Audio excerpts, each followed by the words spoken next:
Hello, fellow sapiens, and welcome to Sleepless Homo. Whether you've settled into bed, driving through the night, maybe cooking or quietly working with headphones on, this is your moment to slow down, to step away from the noise, and drift into the slow rhythms of deep time.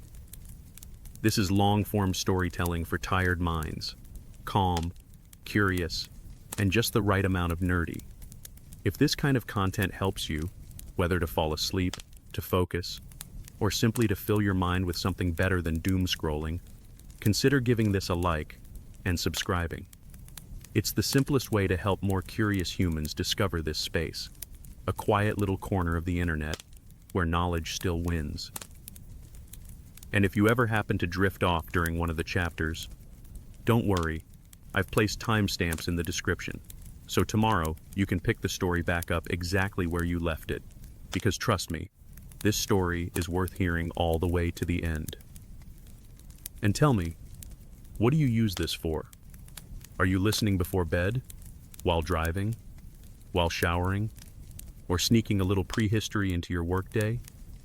Or maybe, what time and place are you listening from tonight? Either way, thank you for being here. And as always, stay curious, stay calm. Now, let's begin. To a tiny fossil, no bigger than a child, who walked upright long before the mind caught up. A skeleton that rewrote the story of what it means to be human. It is the 24th of November, 1974, a dry, silent morning in the Afar Depression of Ethiopia. A landscape older than any kingdom, older than any myth, just endless sediment, sun-baked hills, and the ghostly trace of rivers long vanished. And it is here, after 3 million years of silence, that something impossible is about to happen.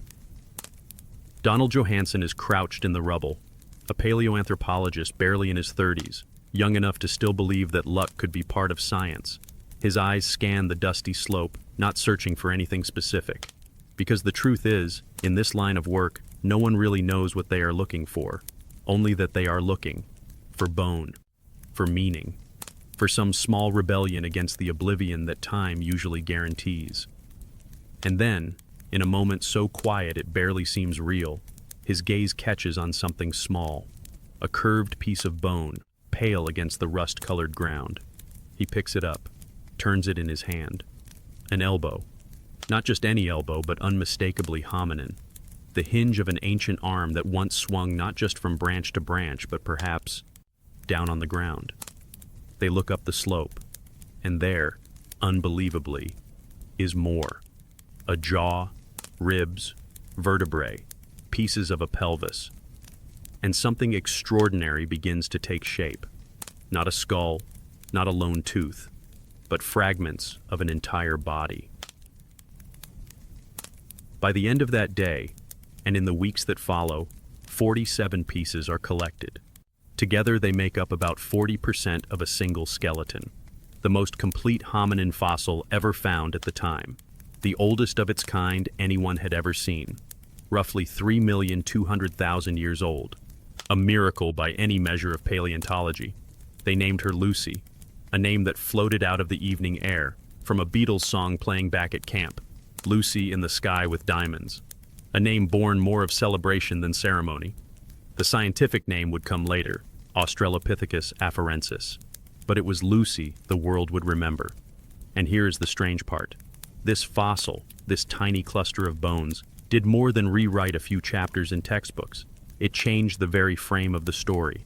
It stood as quiet, fossilized proof that walking came before thinking, that long before fire, language, or tools, one fragile lineage had stood upright, a simple act, and yet one that rewired the entire direction of our evolutionary future. But before we get to that part, the meaning, it is worth asking a more humble question, a quieter question. What are the actual odds that this fossil exists at all? What has to happen in the physics of death, dirt, and time for a living body to become a fossil? Because here is the hard truth about the fossil record. Almost no one makes it in. When an animal dies, especially on dry land, its body does not become a fossil. It is disassembled almost instantly. Scavengers, insects, bacteria, wind, flesh becomes food, bones become fragments. And the ground, for all its silence, does not preserve so much as it erases. To become a fossil, Lucy had to die in just the right place, close enough to water that flood sediments could bury her quickly, far enough from open exposure that weather could not scatter her remains. Her bones had to be covered before decay finished its work, before hyenas could scatter them, before beetles could hollow them out. She had to fall into a riverbed or be caught in a sudden flood. She had to be sealed away, pressed under layers of ash, mud, or silt, and held there, not for centuries, not for thousands of years, but for over 3 million. And even then, she had to survive geology, the shattering force of earthquakes, the grinding of tectonic plates, the chemical corrosion of groundwater, all the countless ways that time normally eats bone. And if that was not unlikely enough, her burial site then had to rise. Erosion had to peel away the upper crust of earth just enough to expose her bones, just enough, but not too much. Had the wind blown one layer deeper, she might have been destroyed. Had the sediment held one layer thicker, she would have stayed hidden forever. And then someone had to be looking, at precisely the right hour, on precisely the right slope. A young anthropologist with no idea that history was about to pivot under his feet. The odds, by any sane calculation, are astronomically close to zero. And yet, here she is. Or rather, here she was. But Lucy's story is not just about luck. It is about what she represents. Because when her bones were cleaned, measured, and compared, something undeniable emerged from the data. Her pelvis was wide, bowl-shaped, the architecture of an upright walker. Her femur angled inward, a crucial design for balancing on 2 feet. Her spine curved, redistributing weight over the hips. Her knee could lock straight. Her ankle was stable for heel-to-toe walking. All of it added up to one thing: bipedalism. She walked, she stood, and she did it long before anyone had expected, long before fire, before tools, before anything that looked like a modern brain. At the time of her discovery, this overturned one of the lingering assumptions left over even from Darwin's time, that big brains, tool use, and upright walking had evolved together as a package deal. But Lucy proved that was not the case. Our ancestors stood before they thought. They walked before they spoke. Bipedalism came first. Her brain, in fact, was still chimpanzee-sized, somewhere between 350 to 500 cubic centimeters, not much bigger than a modern ape, and yet her legs carried the blueprint of everything that would come next. And so this is where the story pivots, from the miracle of discovery to the meaning behind it. Lucy was not the first biped on Earth. That story stretches further back, perhaps to 4 million years ago or more, with ancestors like Ardipithecus ramidus and Australopithecus anamensis. But she was the clearest window at the time, the most complete proof that by 3.2 million years ago, our lineage was fully committed to life on the ground. Still, Lucy was not quite fully human. Not yet. Her arms were long, much longer in proportion than ours. Her curved fingers suggest she still climbed trees, perhaps to sleep or forage. Her rib cage was conical, ape-like. Her face projected forward. Her jaw was heavy. She was a mosaic, part groundwalker, part tree climber. And this raises another question. Why walk at all? Why trade the safety of the trees for the risks of the open ground? Some theories suggest energy efficiency. Walking on 2 legs uses far fewer calories than knuckle walking. Others point to freed hands, allowing early hominins to carry food, infants, or tools. Some suggest it was about visibility, standing taller to spot predators on the savanna. Others argue it was about thermoregulation, less surface area exposed to the harsh African sun.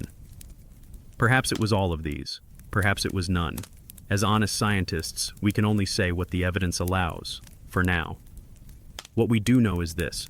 Lucy was part of a species, Australopithecus afarensis, that thrived across East Africa for nearly 1 million years, from about 3.7 to 3 million years ago. Fossils have been found not just in Hadar, but in Latoli, Dikika, and other sites across Ethiopia, Tanzania, and Kenya. She was small, barely over 1 meter tall, maybe 28 kilograms. She lived in mixed environments, open grasslands, wooded patches, river valleys. She ate fruits, leaves, maybe roots and tubers, possibly even small amounts of meat, though the evidence there is still debated. And sometime, on a day no different than any other, something happened. Maybe she fell. Maybe a predator struck. Maybe a flood swept her body away. Whatever it was, her life ended. But her story, through the impossible physics of sediment, chance, and time, did not. And so we arrive here.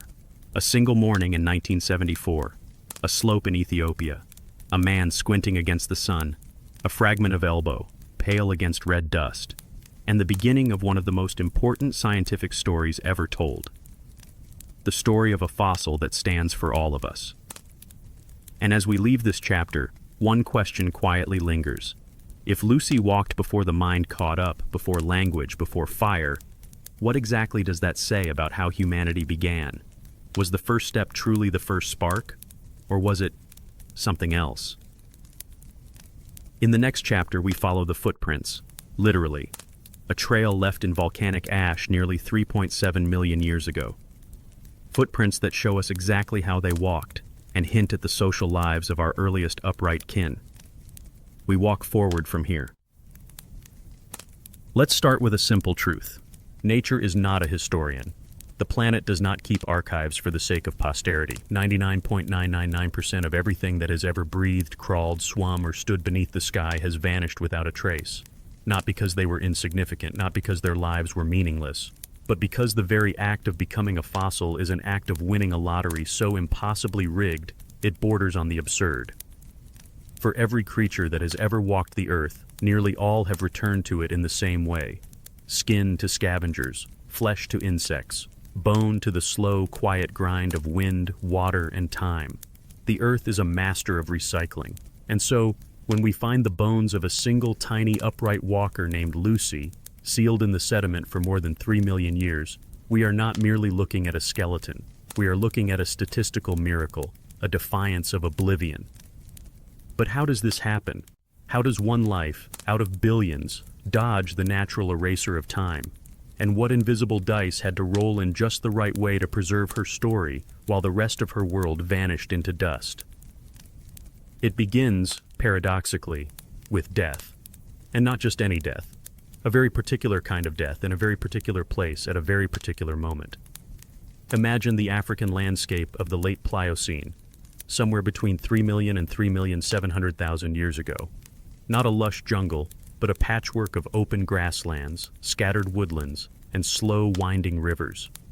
A place where Australopithecus afarensis like Lucy thrived, walking upright but still climbing trees when needed, threading their existence between ground and canopy. When Lucy died, however that happened, her body faced the same grim fate as nearly every animal that had ever perished in the open. In the absence of special conditions, the odds were simple.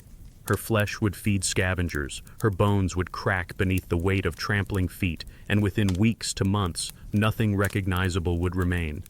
Then the rains would come, the soil would churn, the seasons would roll forward, and whatever fragments were left would fade into the anonymous sediment of time.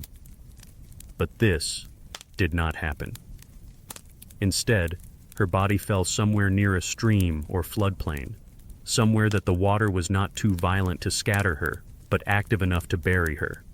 And this precise Goldilocks balance, is the first critical step in the making of a fossil.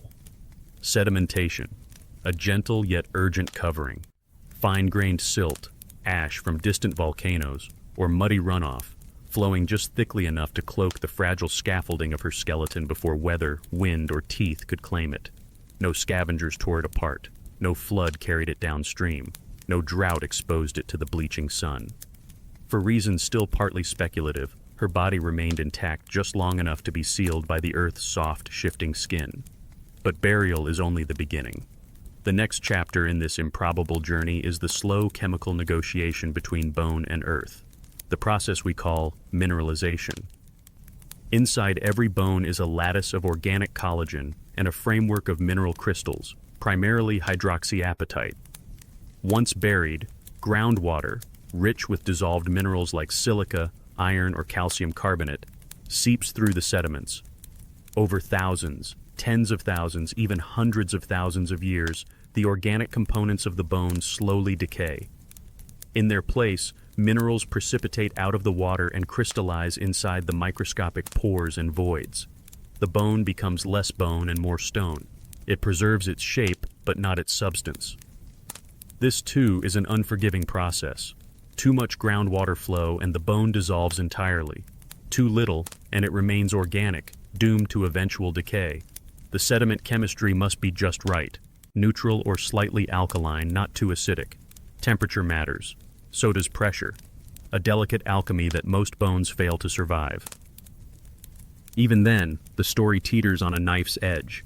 Geological time is not static. The crust of the earth shifts. Tectonic forces tilt, fold, and crack the sedimentary layers. Erosion carves away ancient deposits. Volcanoes bury some landscapes in protective ash while annihilating others with molten fire. Most fossils, even those lucky enough to form, are eventually destroyed, ground to dust by the relentless tectonic engine of the planet. It is sobering to remember that the bones of Lucy, the tiny scaffolding of her hips, her ribs, her jaw, spent more than 3 million years not as a skeleton, but as a buried memory inside a block of sediment, sealed in the geology of Hadar, neither seen nor known, waiting without knowing it was waiting. And then comes the final miracle: exposure. For a fossil to enter the story of science, it must first escape the story of stone. Erosion must carefully remove the overburden, the heavy cloak of younger sediments that have piled atop it over millions of years. But it cannot be too aggressive. A landslide would smash it. A flood could scatter it. What is needed is the slow, meticulous work of wind, rain, and time, peeling back the layers without disturbing the fragile relic buried inside. In Lucy's case, this process was helped by the unique geology of the Afar Triangle. This part of East Africa sits atop a tectonic rift, a place where the African plate is quite literally tearing itself apart. Over millions of years, this tearing opened valleys, exposed sedimentary basins, and lifted ancient layers to the surface. The very forces that fractured the earth also lifted its memories closer to the daylight. And yet, even now, the bones are not found. They are merely made findable. This is the final gauntlet, the one that spans not geological time, but human time. Somewhere, at some unknowable moment, the dust shifts. A rib fragment breaks through the surface. An afternoon breeze uncovers the curve of a thigh bone, but it remains unnoticed, invisible to anyone not trained, or not lucky, enough to know what they're seeing. And so we arrive in the year 1974, a warm day in November, a narrow ravine in the desert of Hadar, two humans, Donald Johanson and Tom Gray, walking through the baked sediment, looking not for ancestors, but for antelope bones. And then, a glint, an elbow fragment, a glimpse of something impossibly small against the vastness of Earth's deep time. What are the odds? Let's be honest, they are laughably bad, absurdly bad.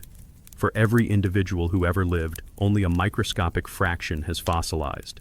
Of those, only a fraction are from hominins. Of those, only a fraction are complete enough to tell us anything useful. Of those, only a fraction have been exposed by erosion in a time frame that overlaps with the brief, flickering presence of modern paleontology, a discipline less than 2 centuries old. And of those, only a fraction are ever noticed by human eyes before being eroded away once again. This is why Lucy matters. Not because she was the only Australopithecus afarensis, not because she was the most important individual of her time, but because she is one of the extraordinarily rare survivors of the geological lottery of memory, a whisper from 3,200,000 years ago that somehow evaded the fate that erased almost everyone she ever knew. And in that whisper is not just a story about her. It is a story about us, about the impermanence of everything, about the strange, improbable, fragile nature of memory, not the kind that lives in brains, but the kind that lives in stone. Every fossil, in a sense, is a failed attempt by nature to forget. But nature almost always wins. And so, the bones of Lucy remind us of the odds, of how easily everything vanishes, of how improbable it is that we know anything at all about who we are and where we come from, and of how precious every fragment truly is. Because most lives, including nearly all of our ancestors, are never remembered. Except this one. She was lucky. Or maybe we were. And it is that luck that brought her to the surface, that brought her into the hands of science, and that made it possible for us to sit here, across time, whispering back. From 3,200,000 years ago to 1974, from bone to stone to memory.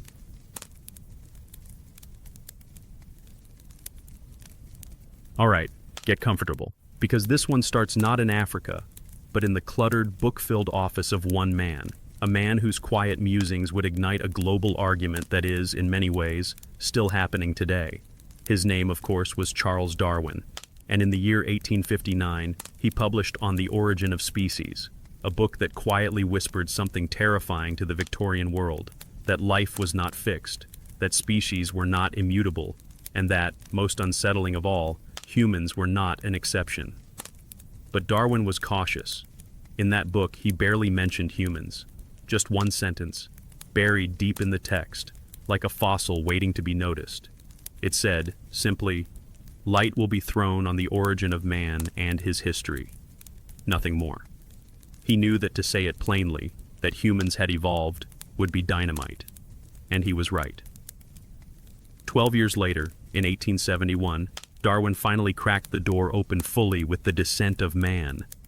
There, for the first time, he laid out the scandalous suggestion that humans were simply another branch on the great tree of life, that we were kin to the apes, that somewhere, buried in the sands of time, there must be fossils of creatures halfway between them and us. But there was a problem. No one had found them.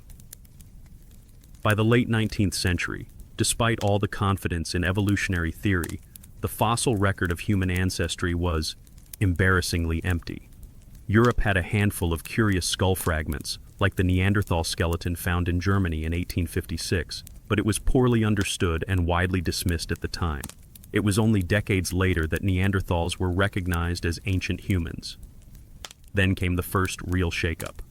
In 1891, a Dutch physician named Eugène Dubois, hunting through the steaming jungles of Java, unearthed what he called Pithecanthropus erectus, the Java man, a creature that was confusing, with a skull cap larger than an ape's but smaller than a human's, and a femur that walked upright. It was a tantalizing clue, but it wasn't enough. For the first half of the 20th century, the search for human origins was strangely centered not in Africa, but in Asia and Europe.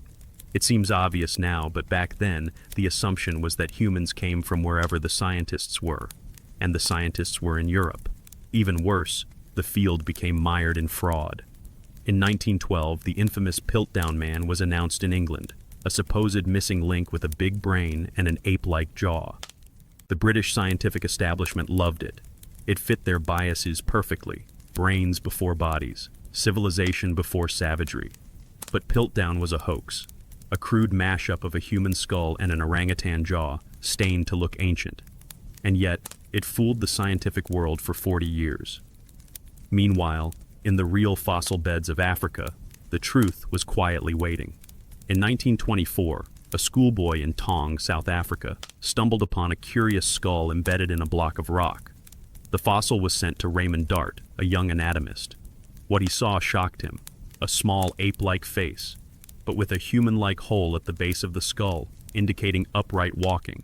This was Australopithecus africanus, the southern ape of Africa. Dart was ecstatic. The missing link had arrived. But the scientific community was not. European scientists dismissed it. Too small. Too primitive. Surely this was just a dumb ape. And besides, they were still nursing the illusion of Piltdown's big-brained ancestor. It would take decades, and a new generation, to shift the view. By the 1950s, the center of gravity in human origins research was moving, quietly but steadily, away from Europe, toward East Africa. In 1959, at Olduvai Gorge in Tanzania, Mary Leakey discovered Zinjanthropus boisei, now known as Paranthropus boisei. With a massive jaw and flaring cheekbones, this creature looked nothing like the noble ancestors imagined in Piltdown fantasies. But it was real, and it was old. Even more shocking was what followed in 1964. Lewis and Mary Leakey announced the discovery of Homo habilis, the handy man, a species with a larger brain and simple stone tools. For the first time, the genus Homo was pushed back to nearly 2 million years ago. But questions remained. How had we gotten there? Where were the fossils that showed the steps before Homo? In the 1960s and 70s, the fossil floodgates opened further, this time around Lake Turkana in Kenya. Richard Leakey, son of Lewis and Mary, led expeditions uncovering skulls that pushed the timeline further and further back. But still, the picture was fragmented. And then came 1974, a year that would change everything. Out in the baked sediments of Hadar, Ethiopia, a young paleoanthropologist named Donald Johansen stumbled upon a small fragment of elbow bone. Nothing remarkable, until he realized what it was. As he scanned the slope, more pieces appeared: a lower jaw, a femur, ribs, vertebrae, bones that had waited more than 3 million years beneath layers of ash and silt. By the end of the day, Johansen knew what he had found. Not just a bone, but a skeleton. A glimpse at an entire body frozen in deep time. It was, at that point, the oldest and most complete hominin skeleton ever found. And when the team returned to camp that night, jubilant, exhausted, slightly delirious, the Beatles' Lucy in the Sky with Diamonds was playing, and so she was named Lucy. But naming her was the easy part. The hard part was rewriting everything we thought we knew. Because Lucy walked upright, that much was clear from her pelvis and femur, but her brain? No larger than a chimpanzee's. This simple fact overturned decades of assumption that our big brains had come first. They hadn't. The body stood up long before the mind caught up. For the first time, the story of human evolution was not centered on Europe, not Asia, but Africa. And it was not a story of brains before bipedalism. It was a story of bodies adapting first to a changing world, standing upright to walk the savannas, to carry food, to see over tall grasses, and only much later did brains follow. Lucy became the poster child for this revelation.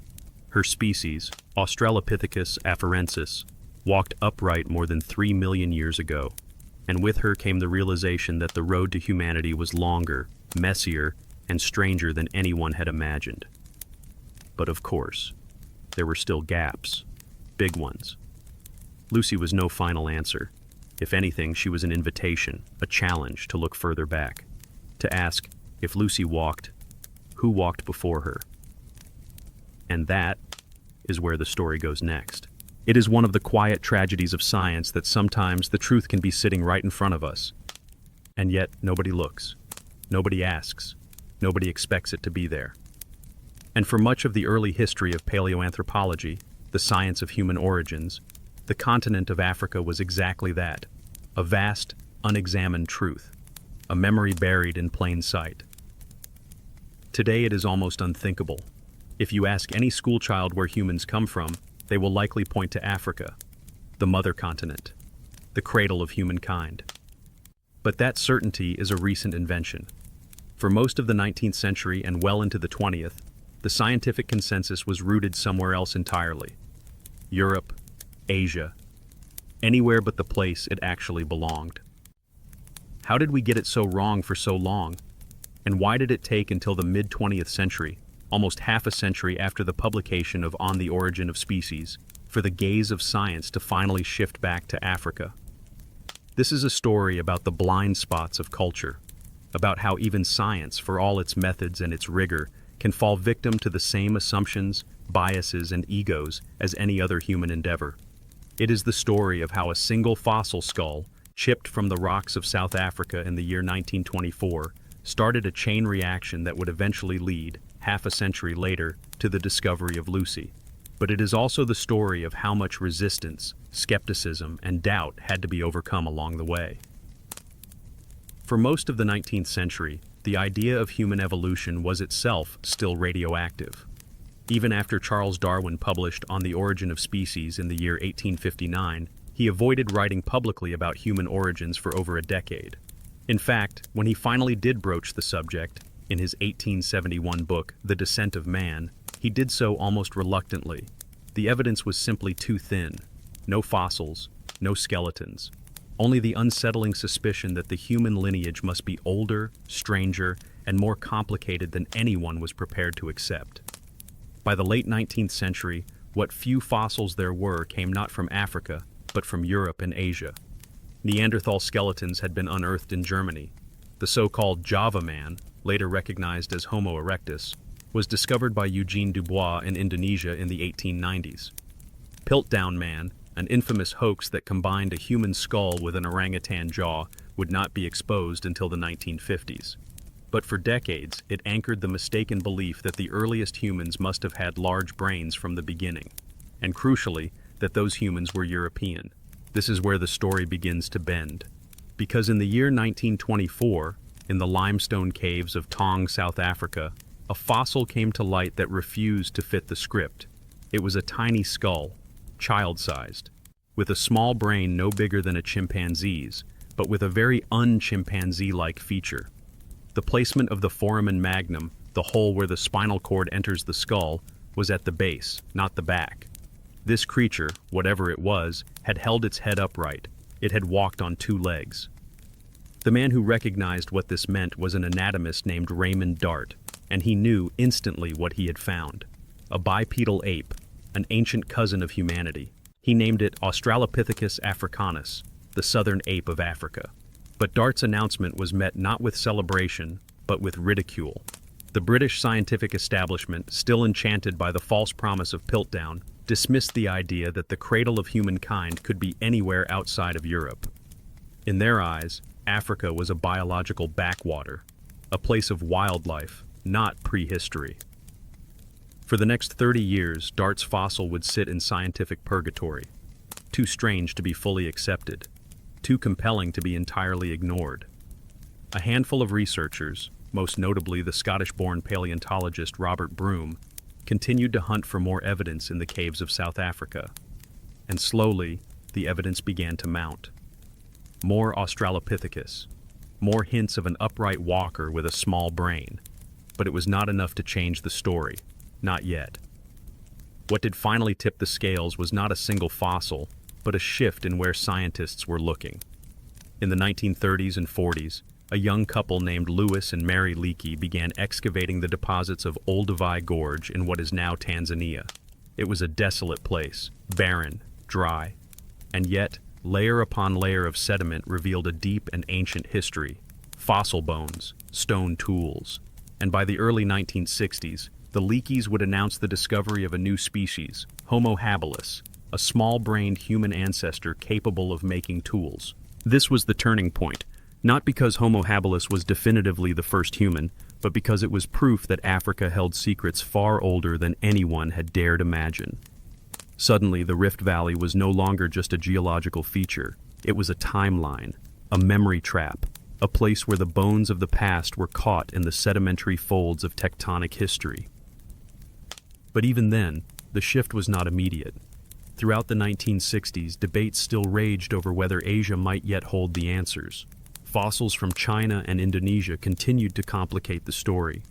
And there was still resistance, sometimes subtle, sometimes overt, to the idea that the origin of humanity could be traced to Africa, a continent still viewed through the lens of colonialism, bias, and intellectual inertia. Then came the 1970s. By now, the momentum had shifted decisively. New dating techniques, especially potassium-argon dating, allowed geologists to pin fossils to volcanic layers with astonishing precision. The Great Rift Valley, with its continuous exposure of sediment spanning millions of years, became the most promising window into early human evolution anywhere on Earth. Expeditions multiplied. Teams from France, the United States, Ethiopia, Kenya, and Tanzania descended on the region. And in 1974, one such team, led by Donald Johanson, would stumble across something that would forever change the conversation. But before we get there, it is worth pausing to reflect on how improbable this moment really was. For almost a century, the scientific world had ignored Africa. Not because the evidence was not there, but because the questions were not being asked. The entire field of paleoanthropology had been shaped by cultural assumptions about where human greatness should have begun. In Europe with its cathedrals and museums, or in Asia with its mysteries and its myths. Africa was a blind spot, not because it was empty of history, but because the minds of those searching were not yet ready to see it. And yet, despite all of that, despite the centuries of oversight and the decades of doubt, the rocks had been waiting, the sediments had been waiting, and somewhere beneath the ancient soils of Hadar, a skeleton had been waiting too, a tiny frame of broken bone, 3,200,000 years old, quietly lying in the sediment, waiting, it seems, for someone to notice. It is humbling, really, to realize that the fossil record is not just a record of life, but a record of where we choose to look. And for most of history, we were not looking in the right place. When the spotlight finally did swing toward Africa, the continent answered with more than anyone expected. Not just Lucy, but Laetoli, with its footprints preserved in volcanic ash. Not just Australopithecus afarensis, but Ardipithecus, Australopithecus anamensis, Kenyanthropus, and a growing catalog of species that shattered the old, linear story of a single straight line from ape to human. Africa was not just the beginning of the human story, it was a whole library of beginnings, each fossil a page, each discovery a footnote to the vast and branching saga of what it means to be a hominin. And yet, for all that we have found, there is still more that we do not know, more gaps than answers, more questions than conclusions. That is the honest truth of science. And if there is a lesson here, perhaps it is this. The past does not give up its secrets easily.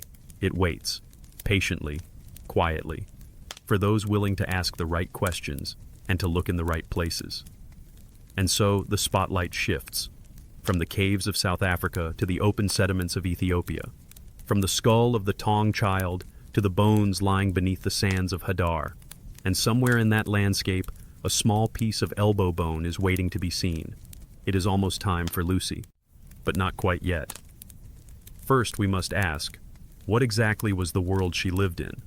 What forces preserved her bones when almost every other creature vanished without a trace? And how does something as fragile as a skeleton survive for over 3 million years? That, as it happens, is where our next chapter begins.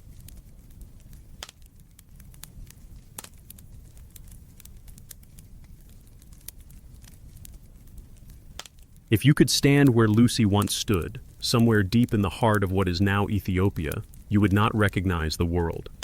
But it would feel strangely familiar, a place caught between two destinies, part forest, part grassland, a world not yet fully surrendered to the open savannas of later millennia, nor clinging entirely to the leafy embrace of ancient woodlands.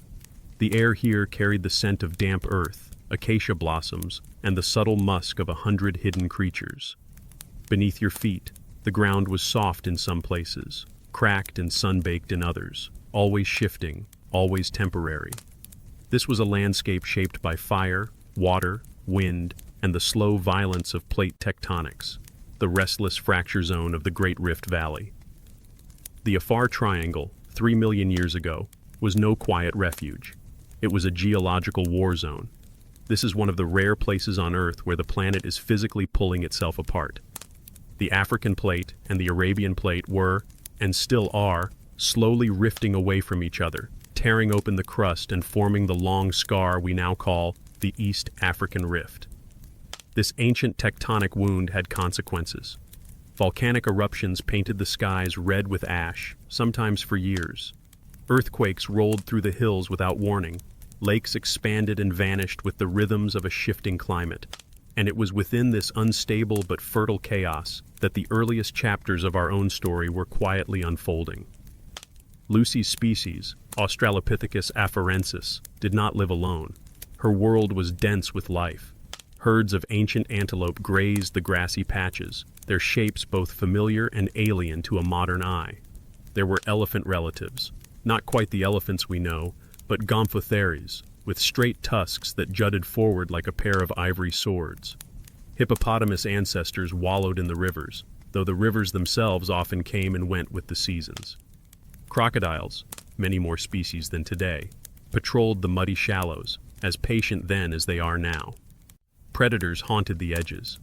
Meganterion, the saber-toothed cat, stalked the shrubs, lower to the ground but immensely powerful, built like a leopard on growth hormones.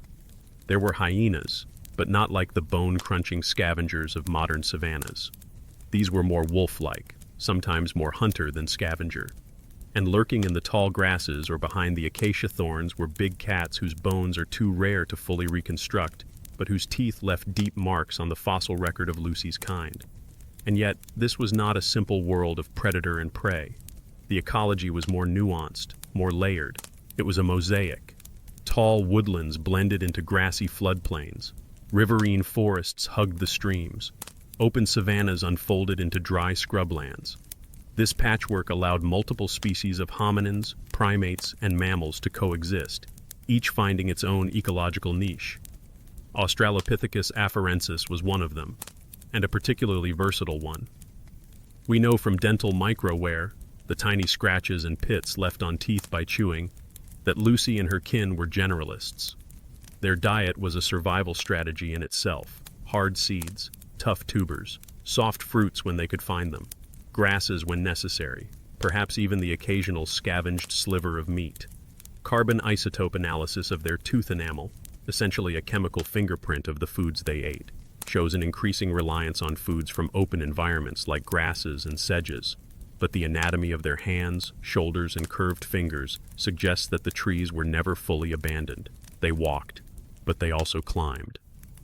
This dual existence, part terrestrial, part arboreal, was not a mark of indecision but of evolutionary success, at least for a while. On the ground, Australopithecus afarensis walked upright. Their pelvises were short and broad, their femurs angled inward, knees locking with each step, stabilizing the body over narrow feet. The Laetoli footprints, dated to nearly 3.7 million years ago in what is now Tanzania, preserve a ghostly record of this. 2, perhaps 3 individuals walking side by side across a patch of wet volcanic ash, their toes aligned, their heels striking first, the weight rolling forward just as ours does today. Yet biomechanical analysis suggests their gait was not quite human.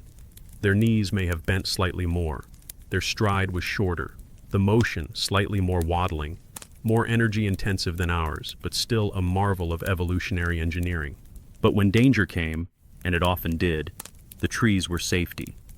The arms of Australopithecus afarensis remained long relative to their legs, with powerful shoulders and curved fingers better suited for grasping than precision. The discovery of the Dikika child, sometimes called Selam, unearthed in Ethiopia in 2006 and dated to roughly 3.3 million years ago, confirms this. Her shoulder blades are more similar to those of a juvenile gorilla than to any modern human. Whatever else they were, Lucy and her kin were still children of the forest, even as they began to claim the ground. The sounds of Lucy's world were not so different from those that haunt the African plains today. The low grumbling of hippos, the sharp barks of baboons, the distant rumble of elephants, birdsong by the dozens, insects always, and at night the howls of predators, the scurry of small creatures, the rustle of leaves disturbed by something unseen. A world constantly alert, constantly moving, where quiet moments were rare and often meant danger. And then, of course, there were the other apes, not just Lucy's own species. The fossil record hints, though often frustratingly incomplete, that other hominin lineages may have shared this landscape. The Bertel foot, discovered in Ethiopia and dated to roughly 3.4 million years ago, belongs to a creature with an opposable big toe, more adapted to tree climbing than walking. Yet it was alive at the same time as Australopithecus afarensis. Who this mystery ape was remains debated. Perhaps it was Australopithecus diarymeta, described from jaw fragments in nearby sediments.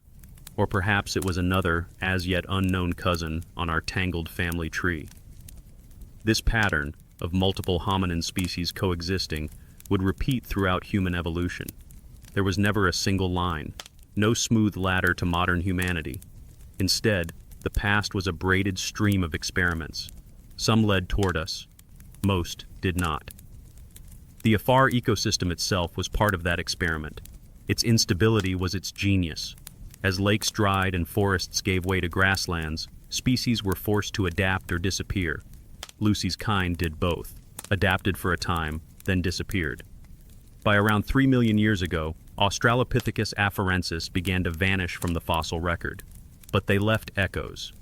in species like Australopithecus africanus, in the robust chewing machines known as Paranthropus, and eventually, though the precise pathway remains frustratingly elusive, in the genus Homo, our genus.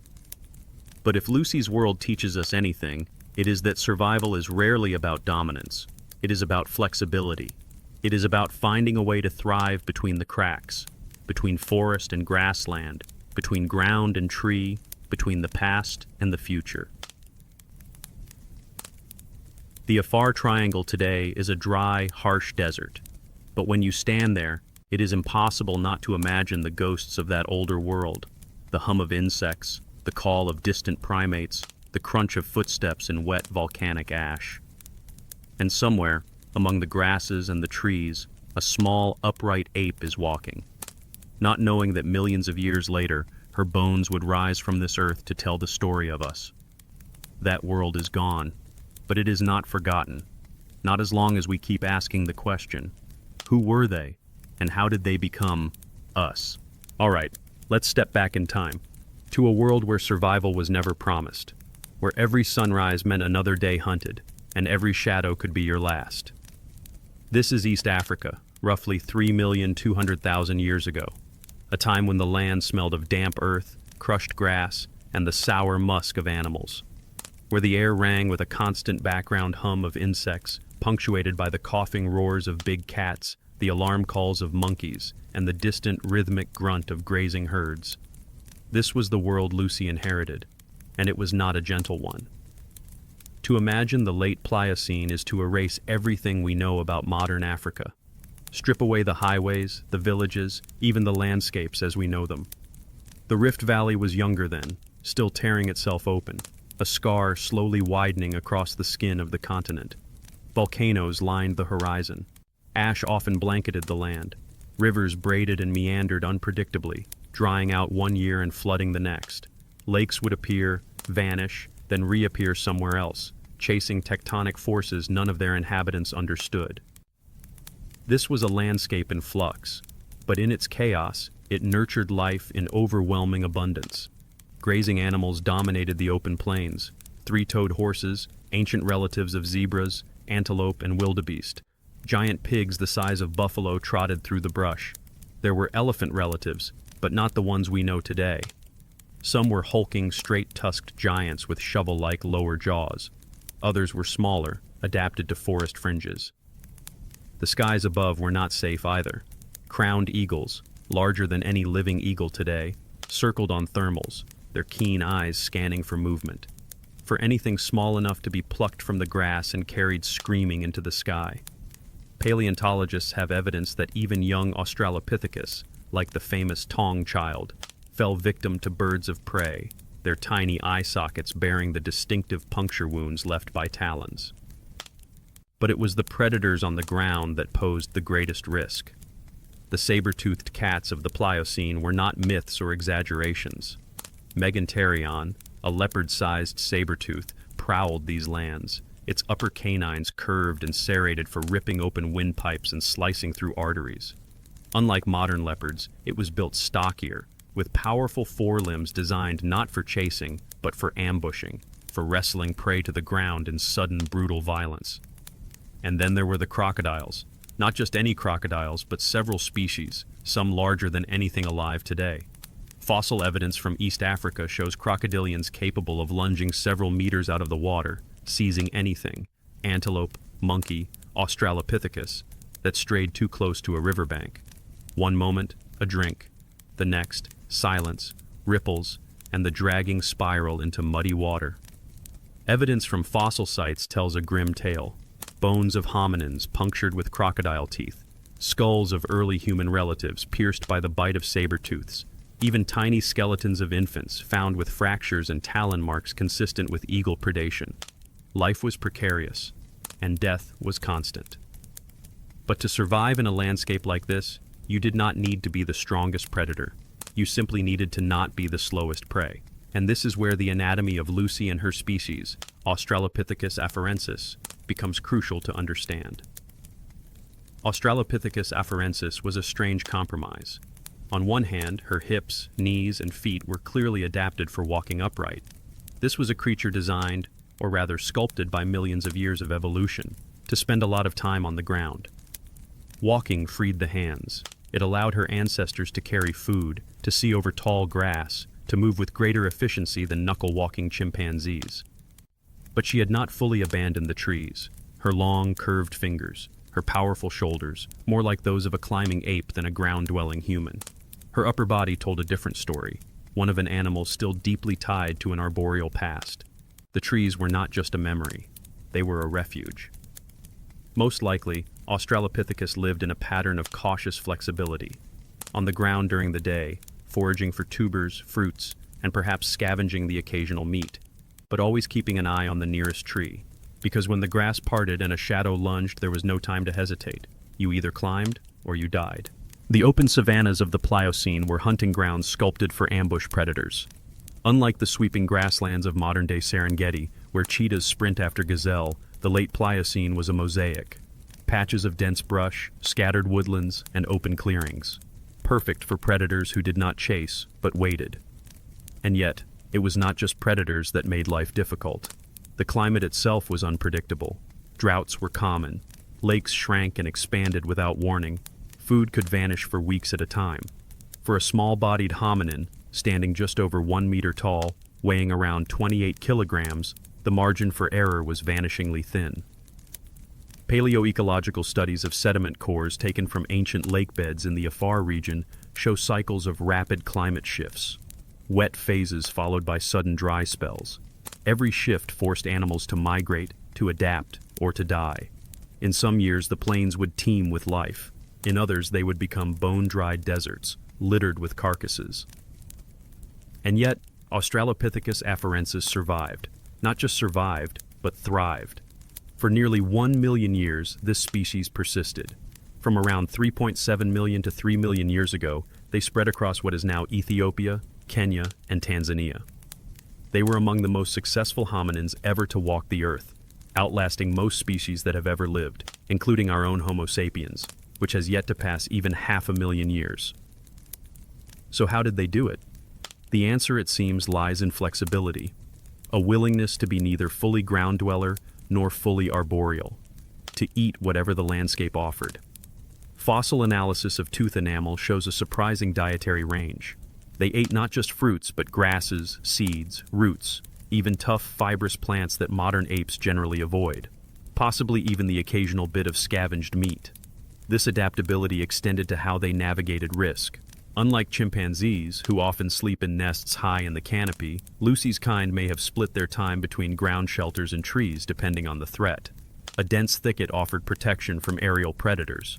But when lions, or their ancient equivalents, prowled, the tree was always the fallback. It is easy, perhaps, to imagine the terror of it. To crouch quietly under the acacia, listening to the distant cough of a saber-tooth, hoping the wind does not carry your scent. To watch crocodiles slide silently through the reeds. To glance up at a shadow passing overhead and wonder if it circles for you. But it is just as easy to forget that this world was not merely terrifying. It was also rich. It was home. To live in the late Pliocene was to live among abundance if you knew where to look.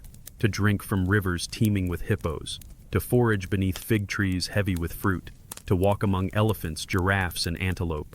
To watch flocks of flamingos turn lakes into pink clouds. And to do all this with a mind just beginning to stir toward the spark of something more. A mind that was, in some small ways, already on the path toward becoming us. There is humility in realizing that survival does not require dominion. Lucy's species never conquered this world. They adapted to it. They negotiated with it. They hid when needed, fled when chased, climbed when the ground betrayed them. And in doing so, they persisted for nearly 1 million years. Today, when we look at her bones, at the cracked pieces of a pelvis, or the worn groove of a knee joint, we are not looking at the story of a queen of the savannah. We are looking at the story of survival without mastery, of endurance without power. And in that story, there is something deeply, undeniably human. Because if there is one lesson the Pliocene offers, if there is one truth Lucy's world still whispers to us across 3 million years, it is this: that life is fragile, that memory is fragile, and that in a world surrounded by killers, the only victory that ever mattered was simply being here, alive, for one more day.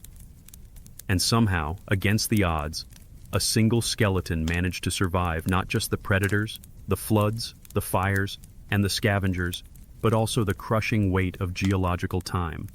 A skeleton that now tells this story, her story, and in some strange, beautiful way, ours.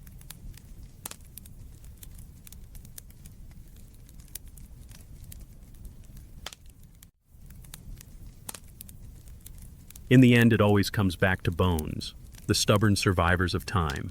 Flesh and skin vanish, voices disappear, whole lifetimes are swallowed by the dirt and silence of deep time.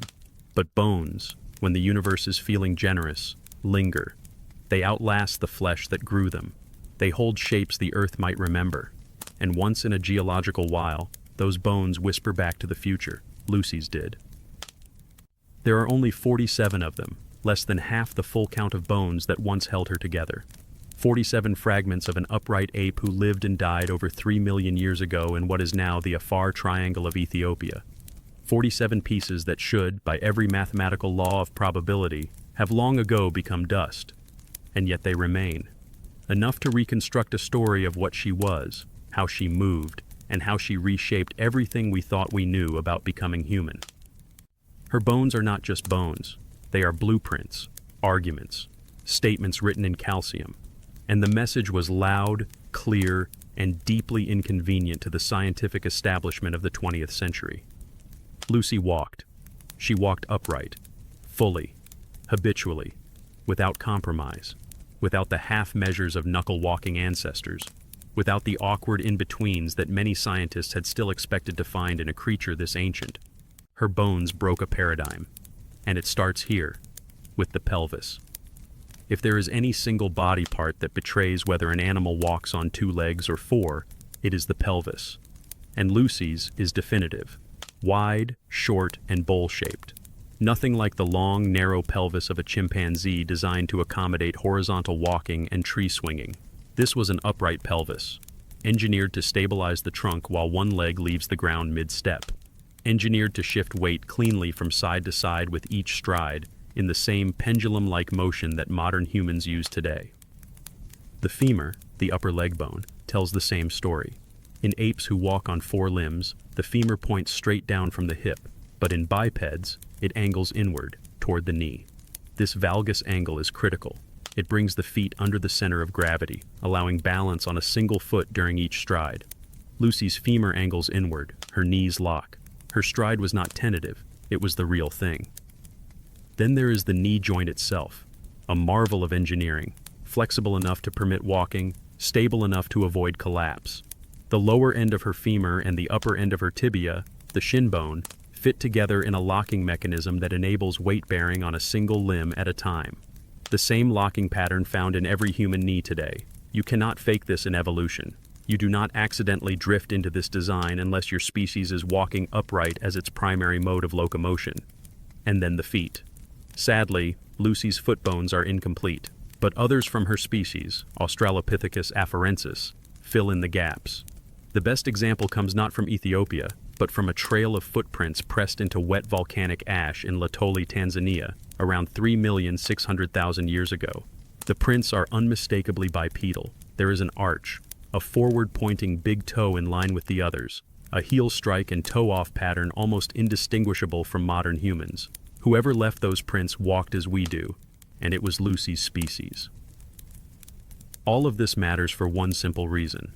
Until Lucy, the dominant theory still leaned heavily on the idea that large brains came first, that intelligence drove the shift to walking, that tool use and planning demanded a change in posture, which then reshaped the body. But Lucy's brain was not large. Her cranial capacity was roughly 400 cubic centimeters, barely above that of a chimpanzee. This was not an ape with a large brain learning to walk. This was an upright ape whose brain had not yet caught up. And that was the bombshell. Because it meant that walking was not a consequence of becoming more human. It was a cause. The shift to upright walking preceded the explosion of brain growth by at least 2 million years. Walking was the scaffolding. the evolutionary foundation. It freed hands. It restructured breathing. It changed the energy economy of the entire body, saving calories with each step compared to knuckle-walking primates. And over deep time, those freed calories and freed hands would fuel the next revolutions: toolmaking, fire, culture, and finally language. But there is more nuance than that. Lucy was not fully modern. Her arms were still long relative to her legs. Her fingers were still curved, well suited for gripping branches. Her shoulder blades were set high and oblique, hinting at strong climbing abilities. The upper half of her body still spoke the language of the trees. This was not a creature that had fully abandoned the canopy. It was a hybrid, a terrestrial biped who could still climb when needed, perhaps to forage, perhaps to escape, perhaps to sleep in safety above the predators of the savanna. This hybrid design raises a fascinating question. Was walking an adaptation for travel or for survival in a changing landscape? The fossil record tells us that East Africa during Lucy's time was in flux. Forests were shrinking, grasslands were expanding. A patchwork of environments forced adaptability. Bipedalism may not have evolved for running long distances at first. It may have been about moving efficiently between shrinking patches of forest, about surviving in a world where the ground was increasingly as important as the trees. Her teeth add to the story: large molars, thick enamel, a jaw built for heavy chewing, likely not from eating meat, but from processing tough, fibrous plant material, roots, tubers, seeds, and hard fruits that demanded grinding. Her dental wear patterns suggest a flexible diet, another marker of a species navigating a world in flux. Yet even here, the bones are not finished talking. The curvature of the spine, the lumbar lordosis that curves the lower back, is critical. In quadrupeds, the spine is a simple bridge from neck to tail, but in bipeds, it must bend to bring the torso upright over the hips. Lucy's vertebrae show this curvature. Her lower spine had already adapted to the stresses of upright posture. Her sacrum, the triangular bone at the base of the spine, was wide and human-like, helping to anchor that distinctive lumbar curve. And then there is the skull base, a small but crucial detail. Where the skull connects to the spine, the foramen magnum, is a key diagnostic marker of posture. In quadrupeds, it sits toward the back of the skull. In bipeds, it migrates forward, placing the head directly over the spine. Lucy's foramen magnum is forward, her head balanced above her body, another unambiguous signature of bipedality. Put it all together and the message is clear. Lucy was not an ape learning to walk. She was not a transitional experiment. She was part of a lineage fully committed to walking upright, fully adapted to a terrestrial life, fully transformed in the lower half of her body into an upright walker, and yet, still an ape in the trees from the waist up. Still an animal straddling two worlds, the old and the new, the arboreal and the terrestrial, the ancient and the future. That is the strange beauty of her design, a creature neither fully ape nor fully human, something in between, something that no longer exists, a version of ourselves that once walked the earth and vanished. And this is where humility must return to the story, because as definitive as these bones seem, science is always provisional. New fossils can change the picture. New footprints, new skeletons. Already, discoveries like the Bertel foot, a partial foot found in Ethiopia with an opposable big toe from the same time period, suggest that not all hominins were walking exactly like Lucy. That evolution was messy. That multiple experiments were happening in parallel. But for now, Lucy remains the clearest window we have into the moment when walking upright stopped being an experiment and became a commitment. When the blueprint of our entire body was rewritten, not for thinking, not for talking, not for fire or tools, but for walking. The skeleton that walked is still walking. Through us. Every step you take is borrowed from her. Every stride a quiet echo of a choice made over 3 million years ago. A choice written not in words, but in bones. Bones that the earth should have forgotten, but for reasons we still barely understand, did not. And the next question, of course, is this. If walking came first, what came next? It is perhaps one of the strangest truths in the fossil record, that for more than 3 million years there existed something that was neither ape nor human. A creature whose bones defy the categories that every textbook, every museum, and every curious mind tries to neatly draw between what is animal and what is us. Australopithecus afarensis, a species suspended between worlds, and for nearly a century we did not even know it existed. When Lucy's bones were first pulled from the sediment of Hadar in 1974, the headlines were simple. She was our ancestor, the missing link, the first walker, the beginning of everything. But the truth, like the ground her bones were buried in, turned out to be layered, messy. Not a clean line from ape to human, but a braided stream, a mosaic of traits that evolved at different speeds, under different pressures, and in different orders than anyone had expected. So what was Lucy really? Was she a failed prototype? An evolutionary experiment destined to vanish? Or was she the critical bridge between two worlds, carrying the last whisper of an arboreal past and the first footprint of a terrestrial future? The answer, as always in paleoanthropology, is complicated. Start with the skull. Look at it from the back and it tells one story. A tiny brain case, domed but small, no larger than a modern chimpanzee's. Around 400 cubic centimeters, give or take. This is not the skull of a thinker, not the cranium of a toolmaker or a storyteller or a species with any hint of what we might one day become. If you were to look only at the brain, you would not place her on our branch of the family tree. You would walk past her in the fossil record and think, primitive. Done. Nothing here. But pivot the skull. Look at the base. The foramen magnum, the hole through which the spinal cord exits the skull, does not sit at the rear like it does in apes. It is tucked forward, underneath. That simple shift tells us that the head sat balanced atop an upright spine. This is not an animal walking on four limbs. This is a creature whose posture aligned with the gravity of the earth in the same way yours does right now. The head atop the neck atop the spine atop the pelvis above the knees above the feet. A column of balance designed not for climbing, though she still could, but for walking. Move next to the teeth, a mouth that speaks in bone. Her canines are reduced, much smaller than those of chimpanzees. The sexual dimorphism, the difference between male and female canine size, is muted compared to most apes. Her molars are broad, her enamel thick, designed for grinding, for a diet not of meat, but of tough plant matter, roots, tubers, grasses, fruits. And yet the jaw juts forward in a way still unmistakably ape-like. Prognathism, as the scientists call it. A face that projects, not one that has yet flattened into the vertical planes of the genus Homo. But the real revelation, the anatomy that screamed at science, was in the pelvis. A wide, bowl-shaped pelvis, flared to the sides, shortening the distance between the sacrum and the hip sockets. The shape stabilizes the upper body over the legs.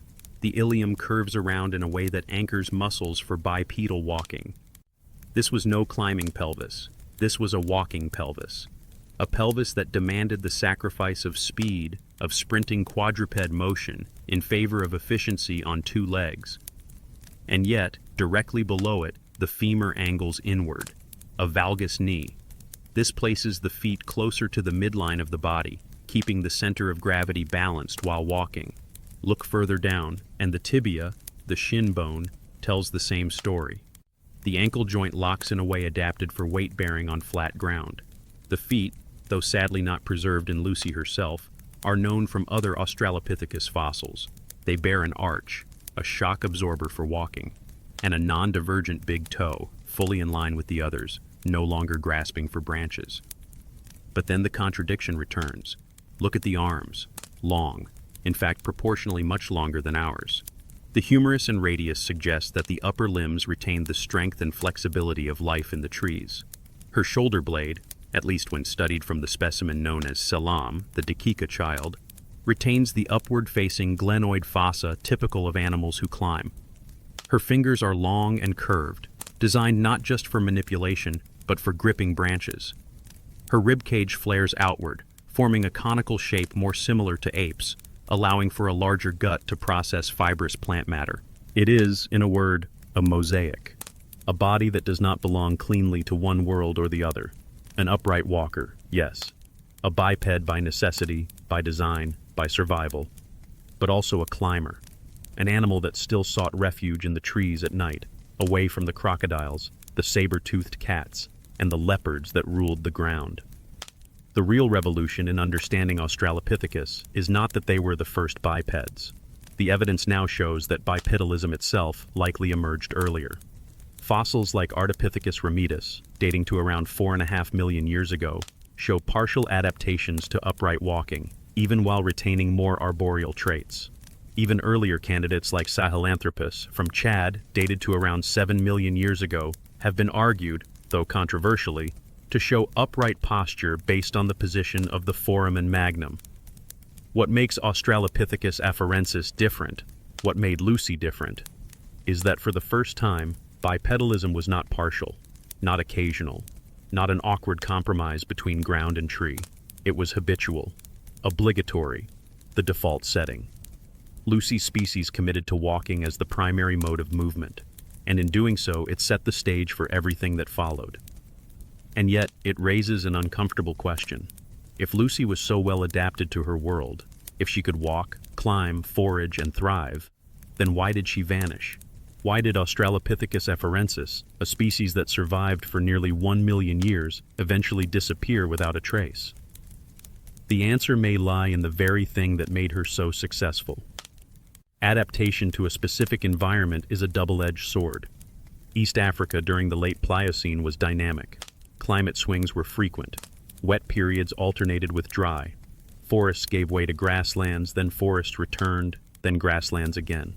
A species that is a generalist, able to walk, to climb, to eat a wide variety of foods, can survive for a long time, but only up to a point.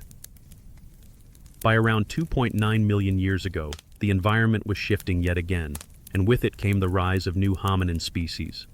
Australopithecus africanus in the south, Paranthropus, the robust Australopiths, with their massive jaws and specialized diets, and then the genus Homo, our genus, a lineage that would take the upright body plan and pair it with something Lucy never had, a rapidly expanding brain. This is where the debate sharpens. Was Australopithecus afarensis a direct ancestor of Homo, or a side branch? The answer, frustratingly, remains unresolved.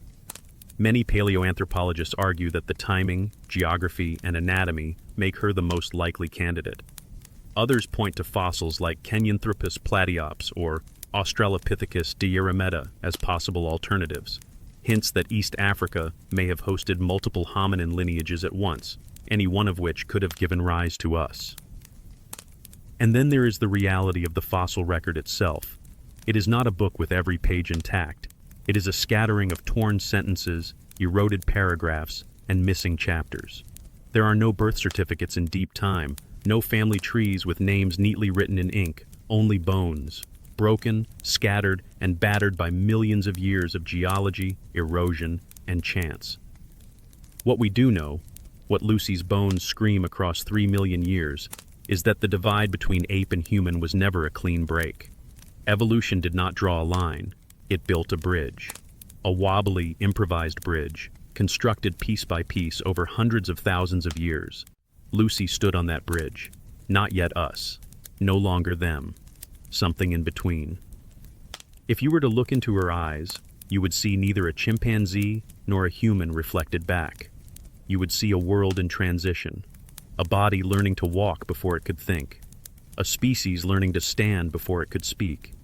You would see the first step, not metaphorically, but literally, that carried the weight of everything to come. And then, like all things in deep time, she was gone. Her lineage faded, her bones buried, her story forgotten for 3 million years, until a chance glance on a dusty slope in Hadar, Ethiopia, in the year 1974, brought her back into the light. Not just as a fossil, but as a symbol of what it means to be a creature forever caught between what we were and what we are.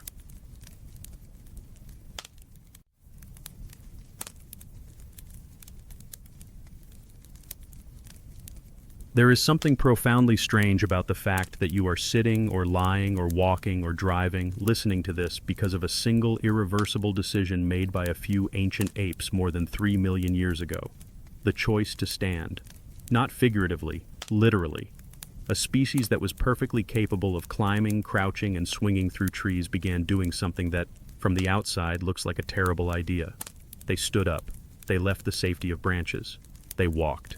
Not just occasionally, not just in emergencies, but habitually, every day, all the time, on 2 feet. No other ape did this. No other primate risked everything on this gamble, the gamble of walking upright. And to this day, no one, not even the best minds in science, can fully agree on why. What could possibly drive a perfectly good tree-climbing ape to abandon the canopy and commit, for better or worse, to life on the ground? Because once you stand, there is no going back. From around 4 million to 2,800,000 years ago, something in East Africa began to shift. We can trace the outlines of that shift today in a strange pattern of bones, footprints, and fossils scattered from the Afar Triangle in Ethiopia to Latoli in Tanzania. The species we call Australopithecus afarensis, the species that Lucy belongs to, was not the first to experiment with walking, but it was the one that committed. Fully, stubbornly, irreversibly. Her kind were not dabblers in bipedalism. They were specialists. By the time Lucy lived, around 3,200,000 years ago, her species had been walking for hundreds of thousands of years. They were no longer apes who sometimes stood. They were walkers who sometimes climbed.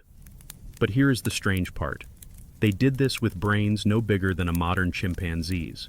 There was no complex language, no grand plans, no fire, no weapons, no cities, just tiny brains perched on bodies that had decided, for reasons still debated, that walking was the future. When we try to imagine why this happened, we are staring into one of the deepest mysteries of human evolution.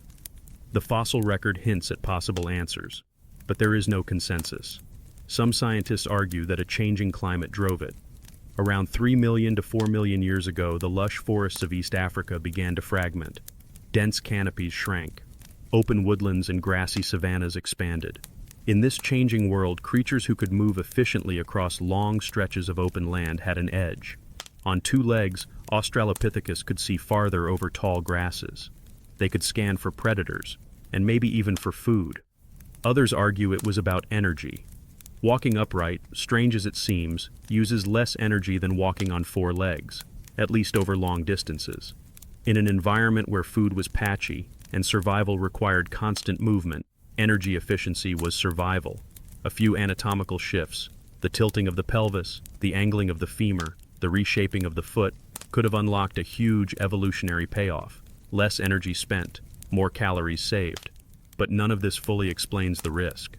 Standing upright is biomechanically weird. It narrows the birth canal, making childbirth harder and more dangerous. It weakens the lower back, introducing new vulnerabilities. It makes you slower to accelerate than a 4-legged runner.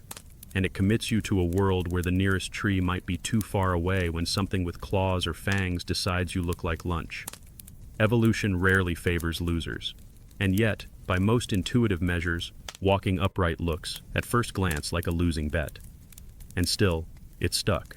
More than that, it became the foundation for everything that followed. Because bipedalism is not just a mode of movement, it is a gateway. Once your hands are free, no longer needed for walking, they can do other things. They can carry, they can throw, they can shape, they can build. Walking, in a strange way, is the reason you are holding a phone right now, or sitting at a desk, or standing in a kitchen stirring a pot. Bipedalism liberated the upper limbs, and everything flowed from that. Stone tools, spears, fire, art, eventually, spaceships. But all of that was still unimaginably far away in Lucy's time. Her people, the walkers of the late Pliocene, were not thinking about the future. They were thinking about lunch and survival, because the world they inherited was not built for walkers. It was built for killers. The fossil record tells us this in no uncertain terms. Crocodiles longer than cars haunted the rivers. Saber-toothed cats, leopard-like ambush predators with jaw muscles engineered for crushing bone, stalked the grass. Giant birds, some capable of preying on small mammals, patrolled the skies. And the bones of Australopithecus themselves tell the story. Fossilized jaws of their cousins, Paranthropus, show puncture marks from big cats. A juvenile Australopith skull from South Africa reveals talon marks from an eagle, which likely snatched it straight off the ground. In this world, being small, and Lucy was just over 1 meter tall, was a liability. Walking made you faster over distance, but it did not make you safe. And yet the walkers thrived. They spread from Ethiopia to Kenya to Tanzania, and perhaps even as far west as Chad. Over nearly 1 million years, Australopithecus afarensis left enough fossil evidence that we can, today, reconstruct their evolutionary success. But their success raises an uncomfortable question. Was bipedalism really an innovation or a mistake? Some paleoanthropologists have called it the most consequential maladaptation in primate history, because walking created new problems as fast as it solved old ones.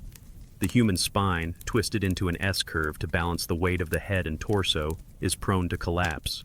Herniated discs, pinched nerves, scoliosis. Our knees and hips, twisted to keep the center of gravity stable, are vulnerable to arthritis and injury. Our feet, evolved for walking long distances on relatively soft ground, are now forced to carry us on concrete, leading to a worldwide epidemic of back pain, knee pain, and plantar fasciitis. In some ways, we are still paying the price for the decision Lucy's ancestors made. But calling it a mistake may miss the point. Evolution does not plan. It does not engineer. It does not test prototypes in a lab and discard the failures. It throws mutations into the world like dice. Most fail, some stick. And when they stick, when they survive long enough to pass on their genes, evolution doubles down. Walking was not a masterstroke. It was an accident that worked. And once it worked, it set the stage for everything else. Because once you stand, the hands are free. And once the hands are free, the brain, eventually, has to catch up. Not immediately, not in Lucy's time. Her brain was still the size of an orange, but the seeds were planted. Over the next million years, the descendants of Australopithecus would begin experimenting with tools, with hunting, with fire, and eventually, with bigger brains. But none of that was inevitable. If you rewind the clock to 3 million years ago, nothing about Lucy's world suggests that her lineage is destined to become anything special. In fact, most lineages of bipedal apes went extinct. Australopithecus afarensis eventually disappeared. Other upright walkers, Australopithecus africanus, Australopithecus garhi, Kenyanthropus platyops, emerged and vanished. The genus Homo, the one we belong to, is a late experiment in this ongoing evolutionary gamble, and it may prove just as temporary. Still, when we look back at the footprints left at Laetoli, those fragile depressions in volcanic ash preserved for nearly 3,700,000 years, we are looking at the moment the gamble became real. A line of small hominins walking together, a larger one in front, a smaller one trailing behind, stepping into the footprints of the one before.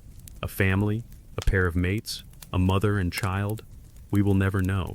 But those footprints are the echo of the moment when standing upright stopped being a possibility and became destiny. It is humbling to realize that if you could step back into that world, the late Pliocene of East Africa, you would not see the future. You would not recognize destiny unfolding. You would see a small, scrappy ape trying to survive, trying to avoid the crocodiles in the river, trying to dodge the leopard in the grass, trying to carry some tubers back to its nest before sunset. And yet, that ape was walking. And that changed everything. This is the story of how standing, one of the riskiest bets in the history of life on Earth, became the foundation for minds, for fire, for language, for art, for cities, and for this very moment, where you, a walking ape, are listening to the story of another walking ape who lived 3 million years ago and left behind a skeleton that still whispers, against all odds, that it was worth it. There is an ancient irony carved into every human skeleton, a quiet, relentless reminder that the most defining thing about our species is also one of its greatest liabilities. The simple act of standing upright, walking, balancing on 2 legs. It is a choice written into our bones, a choice that reshaped the very architecture of the body, a choice that redefined how we moved, how we lived, how we raised children, how we survived predators, how we fought, how we built the future, and a choice that has cursed every modern human with back pain, knee injuries, ankle sprains, difficult childbirth, hernias, and the slow collapse of our spine across a long life. It is the most important evolutionary gamble our lineage ever made, and it was made astonishingly early, long before big brains, long before fire, long before language, tools, or even the genus Homo. The fossil record tells us that the commitment to walking upright was locked in by at least 3,700,000 years ago, perhaps as early as 4 million years ago. And by the time Lucy walked the Afar Triangle 3,200,000 years ago, her skeleton had already paid the price. Her body was no longer that of a generalist ape. It was a specialist walker, a creature reshaped by the brutal mathematics of gravity. This transformation was not cosmetic. It rewired the entire relationship between the body and the environment. The change begins, as it must, with the pelvis. In quadrupeds like chimpanzees, the pelvis is long, narrow, and blade-like, perfect for supporting a horizontal torso. But for bipedal walking, the pelvis must rotate and widen.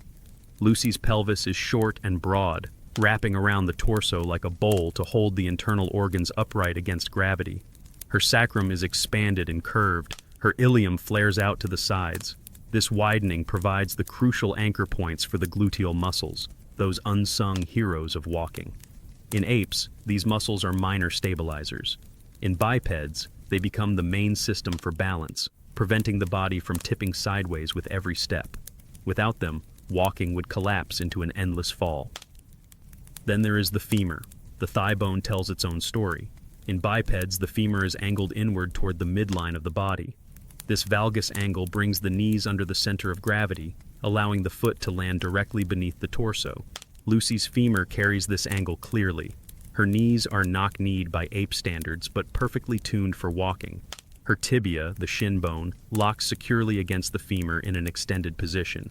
A straight-legged stance is shockingly rare in the animal kingdom. It means the skeleton, not the muscles, carries the load of standing still.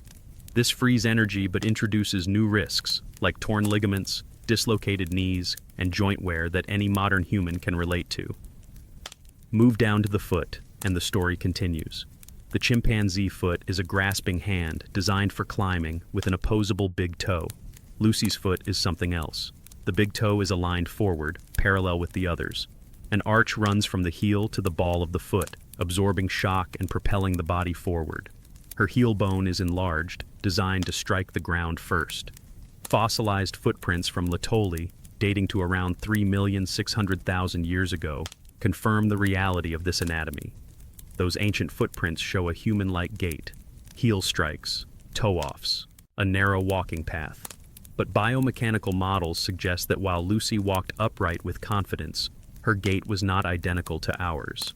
Her stride was shorter, her knees remained slightly flexed, her hips swayed more. It was a kind of walking shaped by the compromises of a body still partway between worlds.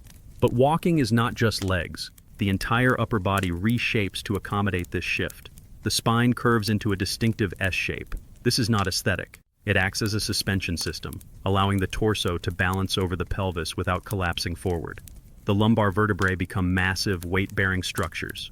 Lucy's lower spine is not as curved as ours, but the adaptations are there. Her rib cage tapers downward, unlike the barrel-shaped chest of quadrupeds. This narrows the center of mass, pulling it above the hips. Even the foramen magnum, the hole at the base of the skull where the spinal cord passes, is repositioned forward, directly beneath the cranium. This is the hallmark of habitual upright posture. The head balances like a ball on a stick, not like a counterweight swinging forward from a horizontal frame. This anatomical cascade reaches even the arms. With walking delegated fully to the legs, the arms are freed from locomotion. But in Lucy's case, the arms remain long, the shoulder blades high and tilted, a relic of her arboreal past. She could still climb, still grasp, still retreat to the trees for food, safety, or sleep. But her hands were no longer hands for walking. The wrist joints in Australopithecus afarensis show a reduced ability for knuckle walking. Her species was fully committed to bipedalism on the ground, even if the trees remained part of the survival toolkit. But here is the evolutionary paradox. Why? Why make this transition when the costs were so high? The fossil record cannot answer perfectly, but the clues suggest a complex web of pressures. Climate models show that between 4 million and 3 million years ago, East Africa underwent cycles of drying. Dense forests thinned into patchy woodlands and grasslands. For an ape used to moving through the canopy, this fragmentation forced a choice: either become more efficient on the ground or risk extinction.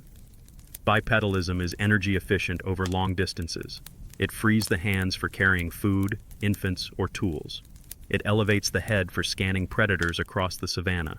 It reduces the surface area exposed to the blistering midday sun. All of these advantages mattered. None were sufficient alone. Together, they tipped the balance. But walking came with permanent trade-offs.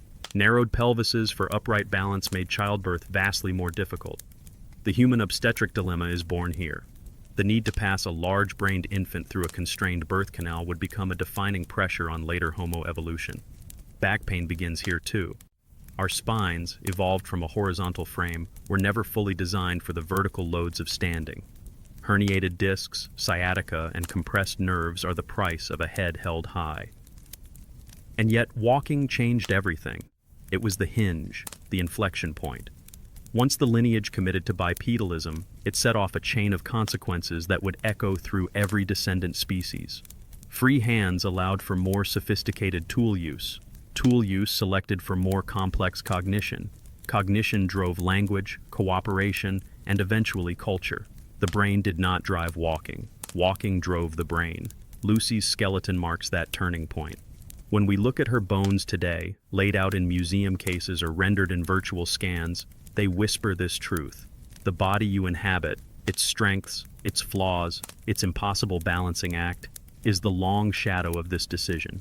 A decision made not by a single ancestor, but by the relentless sieve of natural selection acting over hundreds of thousands of years.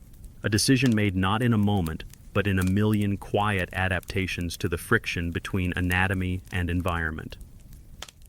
3,200,000 years ago, in the dust of the Afar Triangle, a small female hominin carried this legacy in every step.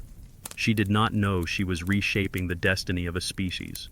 She was simply walking, looking for food, avoiding predators, maybe carrying an infant, maybe moving toward water. And then one day, she stopped walking. Her bones settled into the earth, and by some miracle of geology, luck, and time, she was preserved, waiting to remind us that every step we take today is a ripple from her world. This is the anatomy of a turning point, the most important mistake in human evolution, and the reason we are here.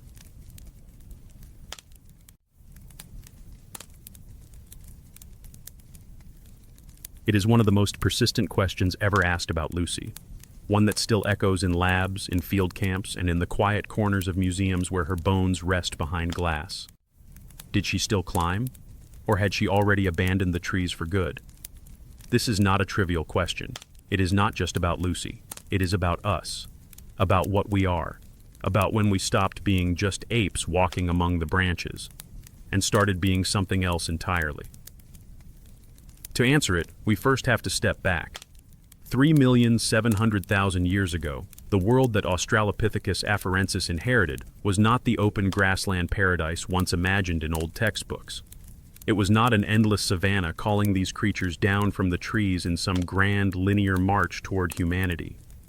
Instead, East Africa was a mosaic, a patchwork of dense woodlands, open grasslands, river corridors, and forested edges. Not quite jungle, not quite plain, but both, and neither. Fossil pollen and isotope data from this era paint a complex picture. Grasses were certainly present, so were shrubs, but so were trees, plenty of them. Seasonal lakes came and went, floodplains expanded and shrank. The environment shifted constantly in rhythm with the planet's eccentric orbit and climatic pulses. To live here was to adapt, not to a single habitat, but to constant change. And that raises a very real question about Lucy's body. Was it adapted for walking, or for climbing, or both? Her lower half screams terrestrial, the angle of her femur drawing the knee inward under the body, a broad, bowl-shaped pelvis balancing her upright posture, a spinal curve engineered to keep the center of mass over the hips, her knees locked fully straight, her feet, particularly the big toe, aligned for push-off, not for grasping. This is the textbook anatomy of a biped. Not perfect, not modern, but committed. And yet, the upper half of her body tells a more ambiguous story. Long, curved fingers, strong, muscular forearms, shoulder joints that point upward, not sideways like ours, a shoulder blade that looks startlingly like that of a young gorilla. Her wrist bones are robust, capable of bearing weight in flexed positions. All of these are the signature of a body still fluent in the grammar of trees. A body that, while walking confidently on the ground, still understood the branches. For decades, paleoanthropologists have wrestled with this paradox. Was Lucy a transitional form, halfway between the canopy and the savanna? Or were these arboreal features just evolutionary leftovers, biological scaffolding that had not yet been pruned by natural selection? Some argue that evolutionary inertia is slow. The upper limbs simply had not caught up with the lower. After all, skeletons do not remodel overnight. It is entirely possible that the climbing features in Lucy's shoulders and arms were vestigial, no longer used, but not yet gone. Others disagree. They point to the biomechanics of her joints. Her shoulder is not just gorilla-shaped. It works like a gorilla's. Her hands are not just long-fingered. They are mechanically optimized for gripping curved surfaces, branches, not tools. The stress patterns on fossil wrist bones from other afarensis specimens suggest regular loading in flexed positions, which does not happen from walking on flat ground. It happens from climbing. But climb for what? And climb when? Here, the debate widens into ecology. In a landscape full of predators, saber-toothed cats, crocodiles, giant eagles, retreating into the trees was more than nostalgia. It was survival. Sleeping in trees, as chimpanzees do today, may have been essential. Feeding on fruits, or perhaps escaping midday heat in the canopy, might have tilted the balance between life and death. Then again, the larger males in the species were likely less arboreal. Their heavier bodies, their broader chests, suggest a preference for the ground. Fossil footprints, including the famous Laetoli trackways, show hominins walking with human-like stride mechanics over long distances. No knuckle prints, no sideways toe splay, no hint of quadrupedal movement. But the Laetoli tracks capture only a moment. One day in the wet ash of a volcanic eruption. They do not tell us what happened when night fell, or when danger came, or when the dry season pushed fruit-bearing trees into scarcity. Enter Salam, the fossilized skeleton of a young afarensis child, discovered in 2006. Preserved with extraordinary detail, including the shoulder blades, a part missing from Lucy. Salam's scapula is near identical to that of a juvenile gorilla. Not just similar in shape, but in mechanical function. This was not a fluke. This was a climbing shoulder. Yet even here, uncertainty reigns. Is this an indicator of species-wide behavior, or is it a developmental artifact? After all, young chimpanzees spend far more time in trees than adults. Juvenile gorillas climb with ease, while the silverbacks largely remain earthbound. Was Salam's anatomy reflective of childhood ecology or of lifelong habits? The truth, humbling as it is, may be both. Australopithecus afarensis seems to have occupied a unique ecological niche, a biped that walked routinely and efficiently, but one that had not entirely severed its ties to the arboreal world, a creature of both the ground and the canopy. Its anatomy reflects not confusion, but versatility, a body built for compromise in a world that demanded it. This duality raises deeper questions. Why did bipedalism evolve at all, if the trees were still there? Energy efficiency offers part of the answer. Walking on two legs uses less energy over long distances than quadrupedal knuckle walking, a valuable adaptation in a landscape where resources were patchy, where travel between food patches mattered. But energy alone does not explain the persistence of climbing features, nor does it fully explain why upright walking began millions of years before brain expansion, tool use, or complex social behaviors. This was not a package deal. Upright walking arrived first, long before Homo, long before fire, long before anyone could tell a story like this one. There is a humility in this realization. The road to humanity was not a straight line. It was not a ladder. It was a branching bush, a tangled experiment. And Lucy, neither fully ape nor fully human, was one of its most successful experiments for nearly 1 million years. So did she climb? Almost certainly yes, but not like an ape that lives in trees, more like a human that remembers them. She walked when she could. She climbed when she must. She belonged to both worlds.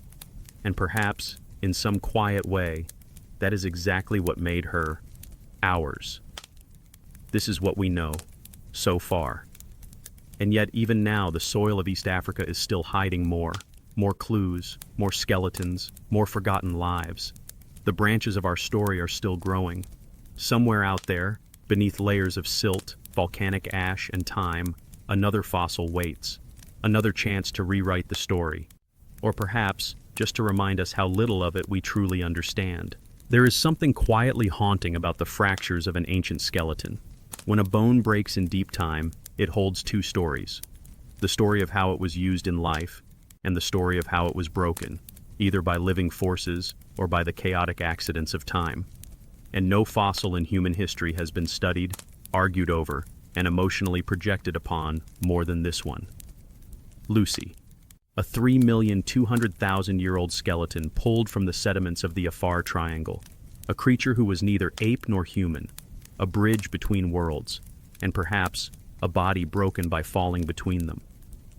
But what actually happened? Did a tree kill the world's most famous fossil?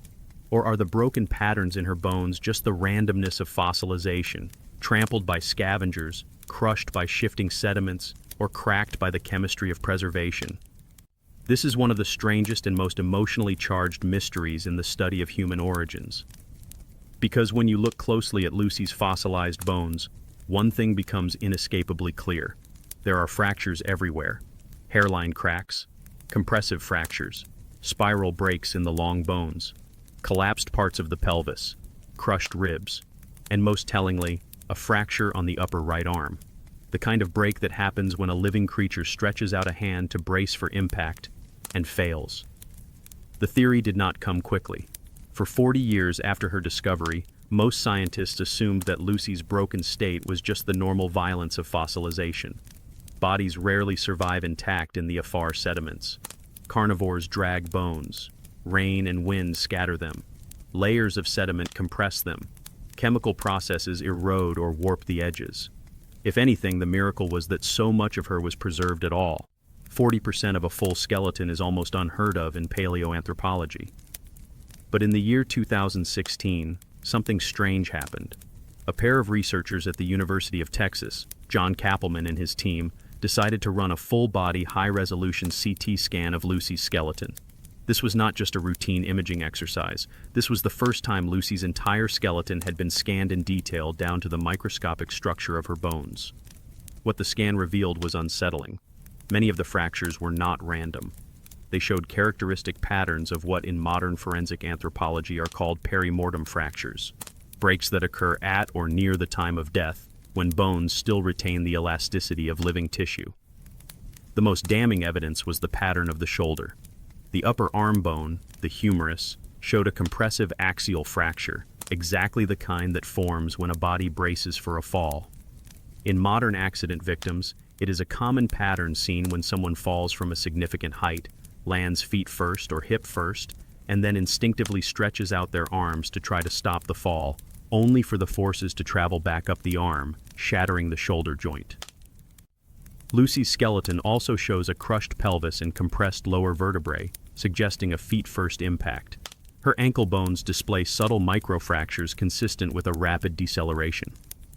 In total, the scan revealed more than 20 fractures that could plausibly have happened while the body was still fleshy, not dried, brittle, or buried. The conclusion was bold. Kappelman's team proposed that Lucy died from falling out of a tree, possibly 20 or more meters high, a fatal plunge from a sleeping platform, a foraging branch, or a desperate escape from predators. Her bones, they argued, still carried the signature of a fall between worlds, the ancient tension between tree life and ground life that defined her species. But not everyone agreed. Within months, a storm of criticism swept through the paleoanthropology community. Several prominent researchers, including Donald Johanson himself, the man who discovered Lucy, pushed back hard. Their argument was simple. Fossilization is violent. Bones warp, crack, and crush under geological forces we barely understand. The fractures could easily have occurred after burial.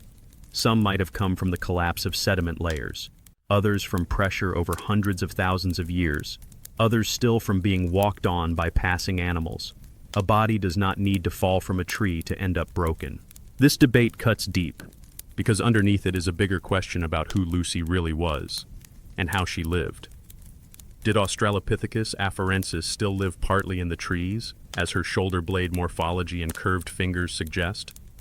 Or by Lucy's time, around 3,200,000 years ago, had her species fully committed to the ground, becoming terrestrial bipeds in a world that was slowly drying, opening into grasslands?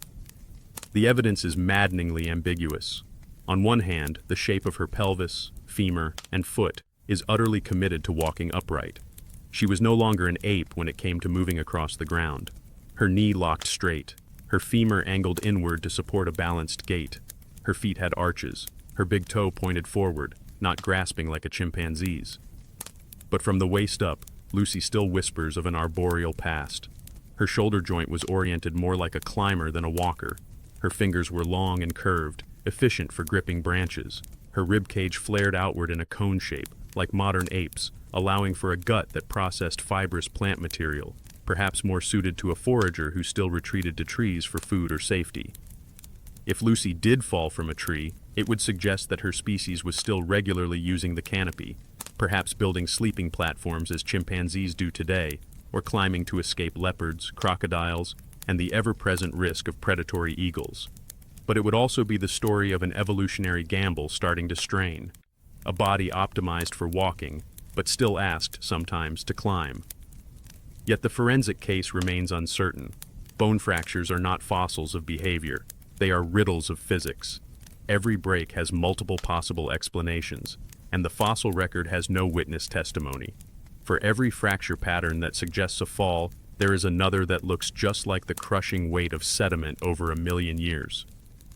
Kappelman's team argued that the pattern and sharpness of Lucy's fractures do not match what we typically see in post-mortem sediment compression. In particular, the shoulder fracture is not a clean snap, but a compression failure.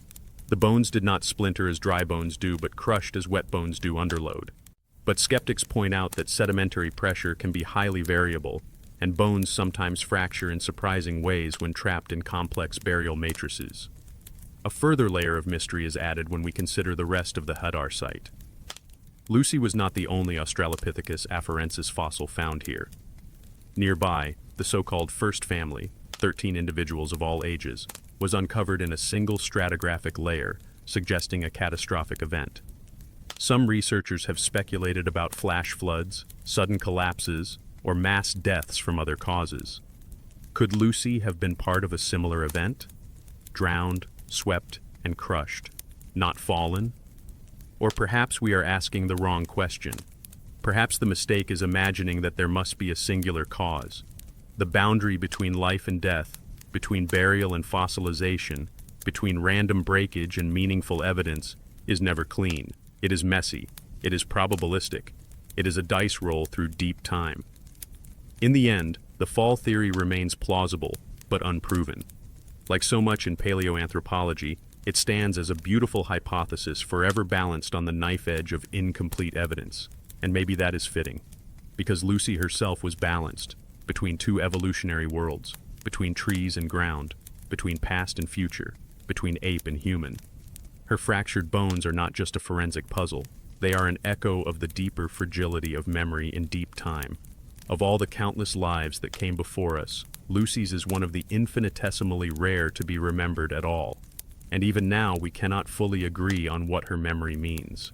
Whether her death was an accident of climbing, a hazard of walking, or a final argument in the grand evolutionary debate between ground and sky.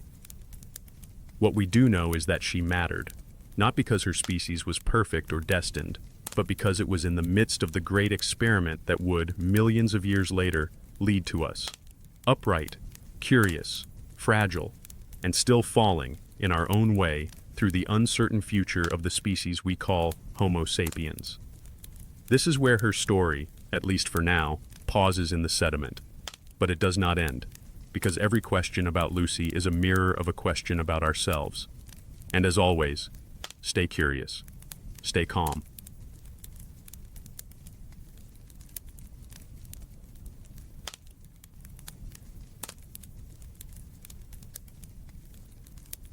It is a strange thing, isn't it, to think that the story of an entire species, perhaps even the story of us, might hinge on something as mundane as what could be chewed, cracked, sucked, or dug out of the dirt. When we imagine the great forces of evolution, we often think of epic battles against predators, heroic migrations, or cataclysmic changes in climate. And yet, at the center of it all, always, is food.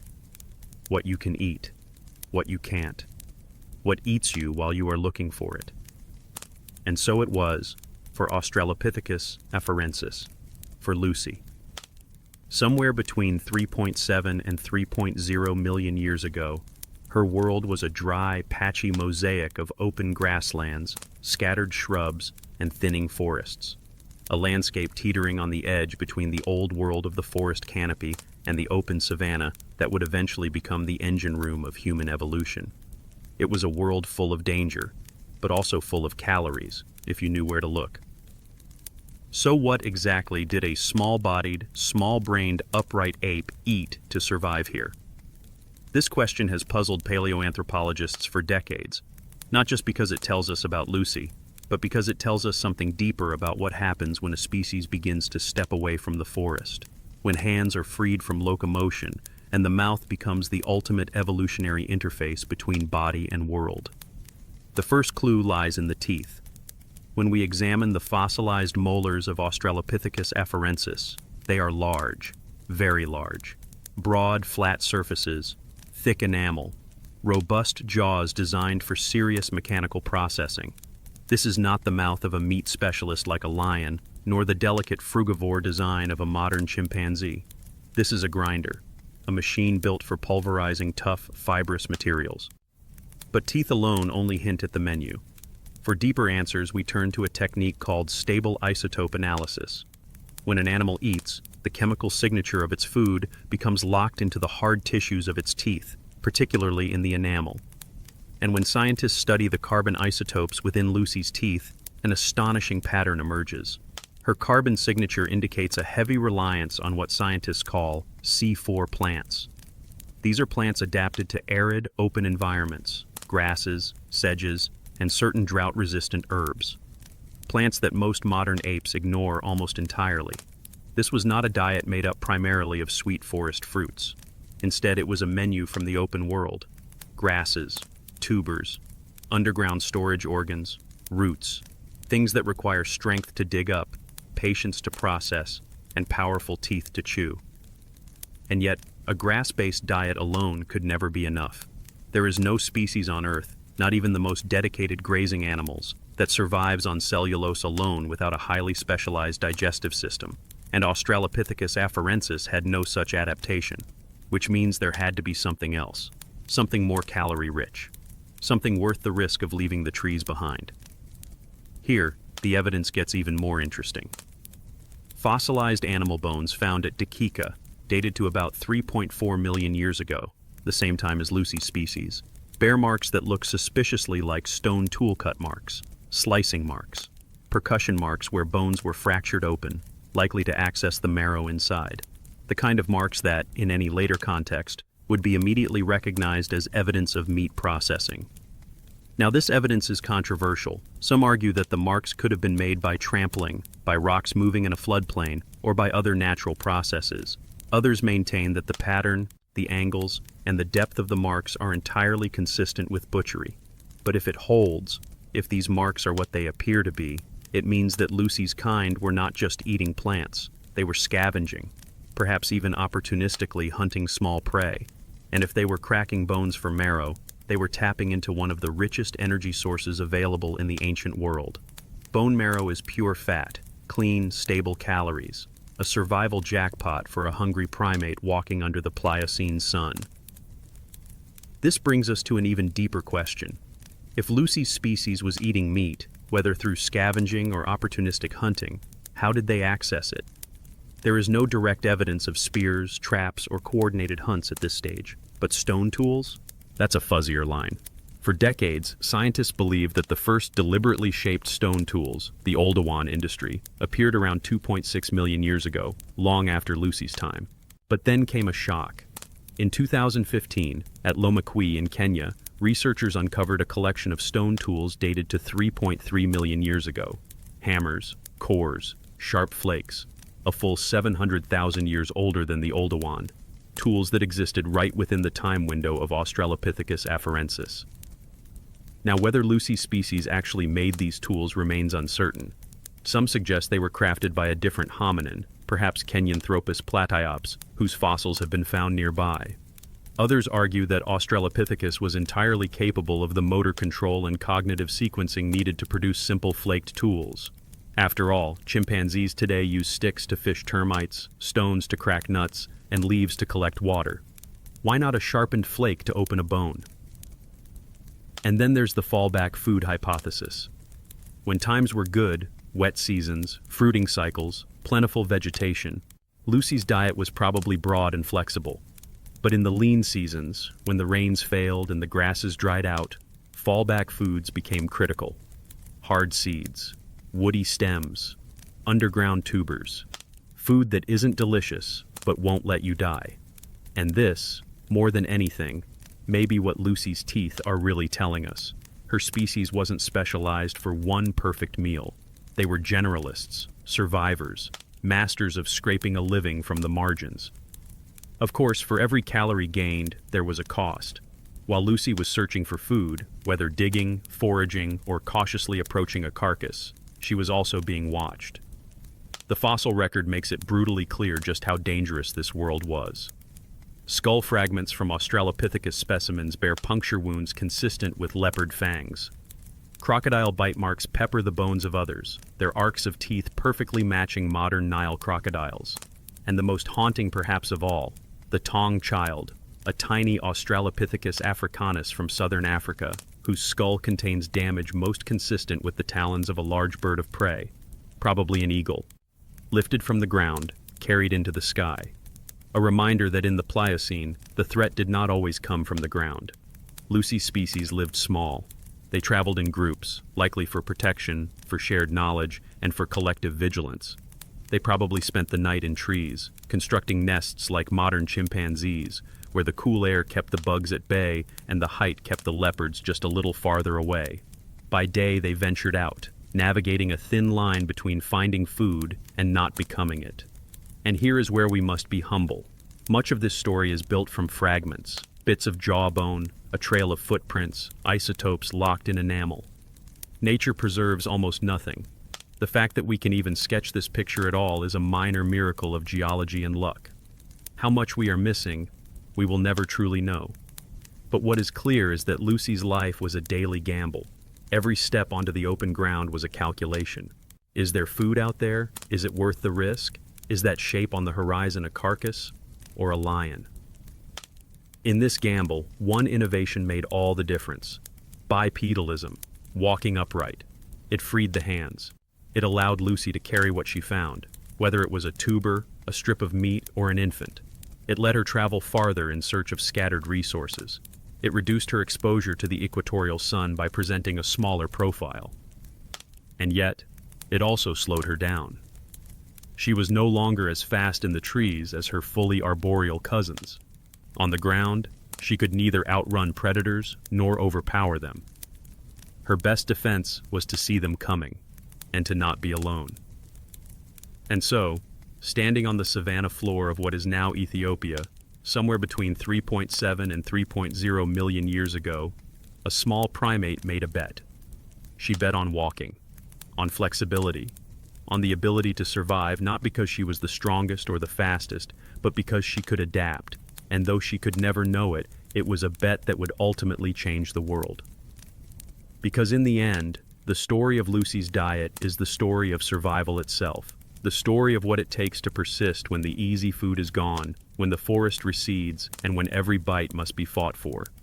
It is the story of an ape who learned that the ground, dangerous though it was, could also be generous, and that sometimes the greatest evolutionary leap is simply walking far enough to find what others cannot. This is what we know, for now. If you follow the trail of scattered bones long enough, you inevitably arrive at a question that paleoanthropology has been circling for decades. When did the first apes stop merely eating with their hands and start reshaping the world around them? When did survival cross the invisible line between bare fingers and sharpened stone? The fossils and the dirt do not answer that cleanly, but they leave us clues. Clues scattered between 3,400,000 and 3,200,000 years ago, and some of those clues point directly at Lucy. If you step back, there is something strangely fitting about this period. For millions of years, our ancestors were trapped in a kind of evolutionary holding pattern. Upright but not yet free, adapted to both trees and ground but fully mastered neither. With brains barely bigger than a chimpanzee's, Australopithecus afarensis, Lucy's species, wasn't supposed to be an inventor. At least, not according to what scientists thought even half a century ago. Tool use, we believed, was the domain of something later, something smarter, something called Homo. Then the bones said otherwise.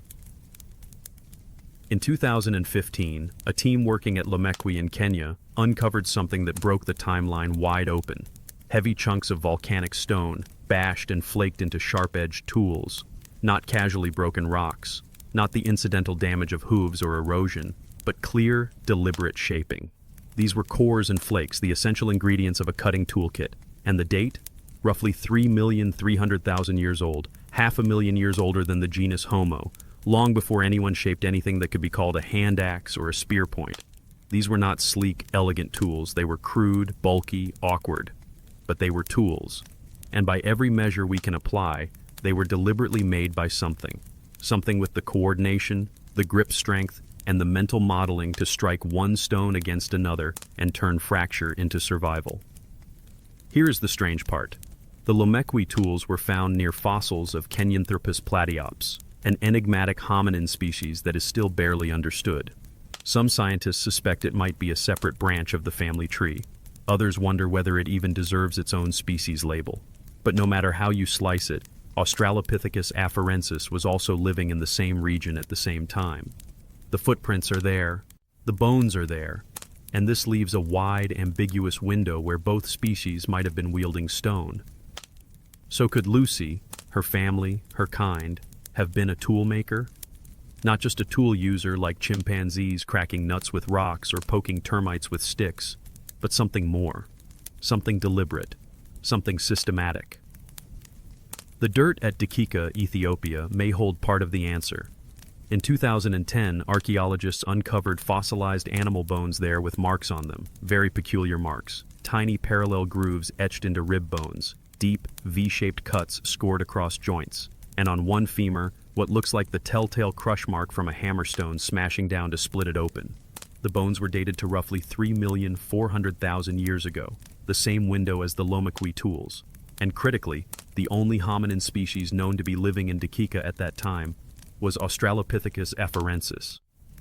That alone was enough to send tremors through the scientific community. If the marks are truly cut marks, and that is still debated, then they would represent the oldest evidence of butchery ever found, not by Homo habilis, not by Homo erectus, but by upright apes like Lucy, apes with chimp-sized brains but apparently a growing appetite for meat, and for ingenuity. But here is where humility must lead the story. Not everyone agrees on what those marks mean. Some researchers argue they could have been made by trampling, sharp rocks pressed against bone underfoot by passing animals. Others point out that natural processes like river tumbling can sometimes mimic cut marks. The debate is not settled. Perhaps it never fully will be. And yet, the evidence stacks, piece by piece. The hands of Australopithecus afarensis were surprisingly human-like in some critical ways. The thumb was strong, the fingers curved, yes, an echo of arboreal life, but the joints and proportions suggest a precision grip was already in place. Not the full dexterity of a modern human carpenter, but enough to hold, manipulate, and repeatedly strike two stones together with intent. If they were using tools, even occasionally, the question then becomes, what for? Meat is the obvious answer, but the savanna offered more than flesh. Digging sticks could pry up calorie-rich tubers hidden beneath dry soil. Simple pounding stones could crack open nuts or smash seeds into digestible pulp. And then there is marrow, that fatty, nutrient-rich prize locked inside long bones. Bones that the jaws of lions or hyenas could not always break, but a hammerstone could. There is a reason anthropologists refer to marrow as the original superfood of the Pleistocene. A single femur from a wildebeest contains thousands of calories packed in fat. For a small hominin with a fragile body and a high metabolism, it could be the difference between surviving a dry season or not. But let's be clear. If Lucy and her kind were using tools, they were still scavengers, not hunters of large game. No Australopithecus was taking down antelopes or zebras, not with their size, not with their teeth, not with their arms. Instead, they were part of a long competitive chain of opportunists, finding carcasses, timing the approach perfectly between the lions leaving and the hyenas arriving, or perhaps muscling smaller predators off a kill, a behavior we still see in modern baboons, who can be shockingly aggressive when food is at stake. This behavior would not have looked anything like a modern hunting party. It would have looked like a mob, a cluster of bipedal apes descending on a half-eaten carcass, smashing bone, scraping sinew, eyes scanning the grass for what else might be watching them. And here is where it gets eerie. Studies of stable isotopes in the teeth of Australopithecus afarensis suggest a significant portion of their diet came from C4 plants, grasses, sedges, and the animals that ate them. This is a distinct shift from the diets of chimpanzees and gorillas, who rely heavily on forest fruits. Something about Australopithecus was already leaning toward open landscapes, toward the grasslands, toward the dangerous, calorie-rich chaos of the savanna. Whether it was meat, marrow, or mechanical advantage over hard-to-digest plant foods, the consequences were the same. The hands adapted, the teeth adapted, and perhaps the mind began its long, slow transformation. But we must not project too much. There is a danger in assuming that every scratch on a bone and every flake of rock marks the beginning of something inevitable. Evolution is not a ladder. It is not progress. It is only survival, one generation at a time. If Australopithecus afarensis was flirting with technology, it may have been episodic, seasonal, learned and forgotten, picked up by some bands, abandoned by others. This may be the true birth of culture, not the high art of cave paintings or the sophistication of language, but something far messier. Knowledge passed not genetically but socially, a mother showing her child which rock to use, a juvenile copying a clever ant, a trick, a gesture, a moment that became memory. And it is here, in this liminal space, that Lucy's species stands, neither fully ape nor fully human, not yet the makers of fire, or shelters, or spears, but perhaps makers of something, of edges, of leverage, of the first tiny, brittle foothold on the long path toward controlling the world. No matter where the debate on the Dakika bones or the Lomacui tools ultimately lands, one thing is certain. By 3 million years ago, the cognitive landscape of our ancestors was shifting, slowly, imperceptibly, but irreversibly. Somewhere between the teeth, the tools, and the marrow lies the hinge point of everything that followed. Lucy may not have known she was holding the first key, but 3 million years later, we are still trying to figure out whether she was.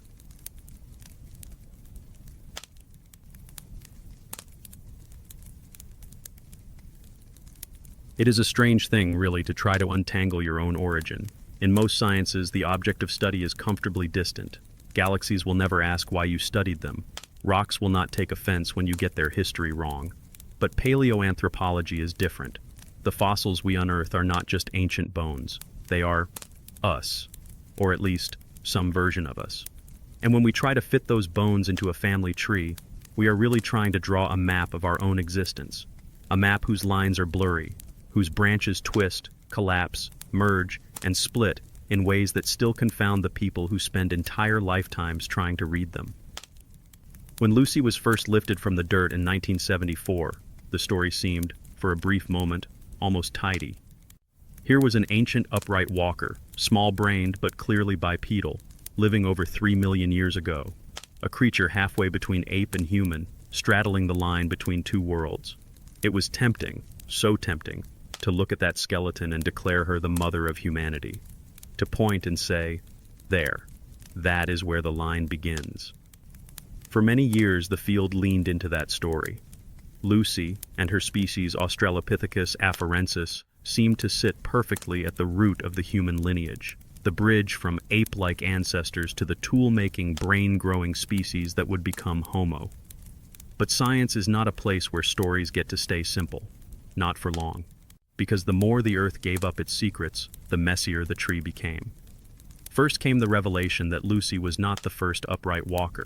In 1994, a fossil in Kenya was dated to about 4,100,000 years ago. Australopithecus anamensis, an even older relative. It shared many traits with afarensis, but with a jaw and teeth closer to more primitive apes. Then, a few years later, the Earth surrendered something even stranger.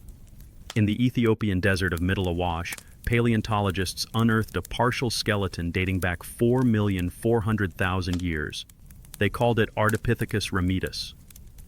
Ardi was a problem, a beautiful, confusing problem. Her skeleton showed an upright posture unlike anything seen before, her pelvis restructured in a way that supported bipedal walking. But her feet still bore a grasping big toe, more suited for climbing trees than walking the savanna. Ardi was not an Australopithecine, she was something more primitive, and yet already bipedal. This pushed the timeline of walking upright back another 500,000 years, and it raised an unsettling question. If bipedalism started with Ardi, or even earlier, then where did that leave Lucy? The branches of the family tree started to split further. In Kenya, fossils of a flat-faced hominin appeared, Kenyanthropus platyops. At around 3,500,000 years old, it overlapped with Lucy's species. But it looked different. Was it a cousin? A rival lineage? Or an evolutionary dead end? Then there were the robust Australopithecines, Paranthropus, big-toothed, small-brained, and clearly adapted to a different ecological gamble, heavy chewing, massive jaws, and a diet built around roots, tubers, and hard plant matter. They too split off from something, perhaps from Lucy's kind, or perhaps from an even older ancestor. And all the while, the ghost of the Homo genus loomed. Somewhere, sometime, between 2,800,000 and 2,500,000 years ago, the first members of our own genus emerged. Homo habilis, the so-called handyman, was long thought to be the earliest. But new discoveries suggest something even earlier. Fossils from Ledidjararu in Ethiopia, dated to around 2,800,000 years ago, bear the hallmarks of Homo. Flatter faces, smaller teeth, and jaws reshaped for a different diet, a different future. Here is the brutal reality of paleoanthropology. For every fossil we find, there are tens of thousands that disintegrated into dust long before anyone could ever see them. The entire continent of Africa 3 million years ago was full of living, breathing primates. Upright walkers, tree climbers, tool users, opportunists, and experiments. Some of those experiments led nowhere. Some, perhaps, led to us. But the fossil record is not a book. It is a shredded postcard, written in a language we barely understand, with half the words smudged by time. So, was Lucy our mother, or just our cousin? The honest answer is that we do not know. And if we are honest with ourselves, we may never know with certainty. Evolution is not a ladder. It is not a straight line from primitive to advanced, from ape to human. It is a braided stream, a tangled web of populations, diverging and merging, spreading and contracting, leaving traces in some places and vanishing without a whisper in others. What we can say, with some confidence, is this. Australopithecus afarensis was one of the most successful hominin species to ever exist. It thrived for nearly 1 million years, spread across vast stretches of East Africa, and adapted to a challenging landscape filled with predators, droughts, and shifting ecosystems. Its members walked upright, freeing their hands for tasks that would become the foundation of everything that followed.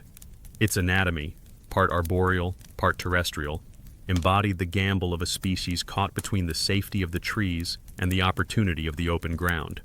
It is possible, even likely, that Lucy's lineage contributed genetically to the emergence of Homo. But whether she was the direct mother or simply part of a broader pool of upright apes whose genes blended into the stream that became us, that remains a question marked by uncertainty. This is not a failure of science. This is what science looks like when it is honest. a willingness to sit with the unknown, to accept that some parts of our story may remain shadows, and to understand that even those shadows are part of the truth. What matters, perhaps, is not whether Lucy was our direct ancestor. What matters is what she represents. A fossil waiting 3 million years to remind us that the line between ape and human was never clean, never obvious, and that the journey from walking upright to thinking, dreaming, and asking these questions was not a line at all.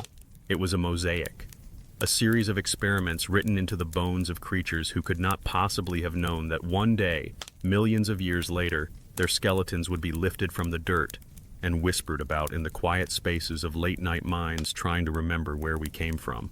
If Lucy taught us anything, it is that no fossil tells the whole story. She was a clue, a remarkably complete one. But even as her skeleton stared back at us from across 3 million years of time, it became obvious to science that Lucy was not alone, neither in life nor in her species. The moment her bones emerged from the sediment of Hadar, they were followed by others.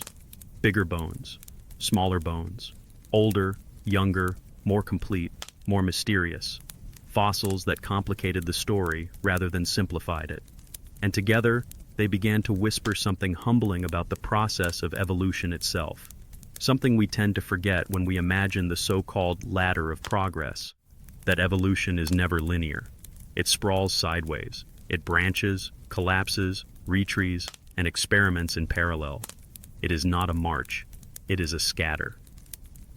The first crack in the illusion of Lucy as the single face of Australopithecus afarensis came just a year after her discovery. In 1975, barely 12 months after the team celebrated the find that would make headlines around the world, they struck a new deposit in the same region of Hadar. This time, it wasn't one skeleton. It was 13 adults, juveniles, children. A tragedy preserved in stone. A mass death event, though to this day nobody knows exactly what caused it. Maybe a flood, maybe a sudden collapse of sediment, maybe, quite simply, a bad day in the deep Pliocene. The team named this site the First Family. It would become one of the most important fossil assemblages ever recovered from early human evolution.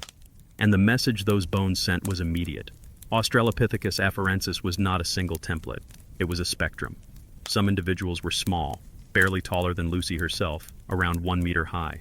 Others towered above her, up to 1.70 meters, and weighing more than 60 kilograms. This wasn't just the difference between juveniles and adults.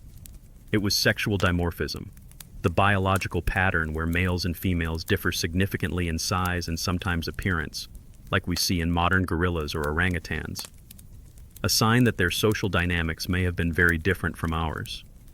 But even that was only the beginning. Over the following decades, fossils began to appear that stretched the boundaries of what afarensis was supposed to be. In 2010, a team working in the Woronso-Mille region of Ethiopia unearthed a skeleton so large, so robust, that it earned the nickname Kadanumu, meaning big man in the local Afar language.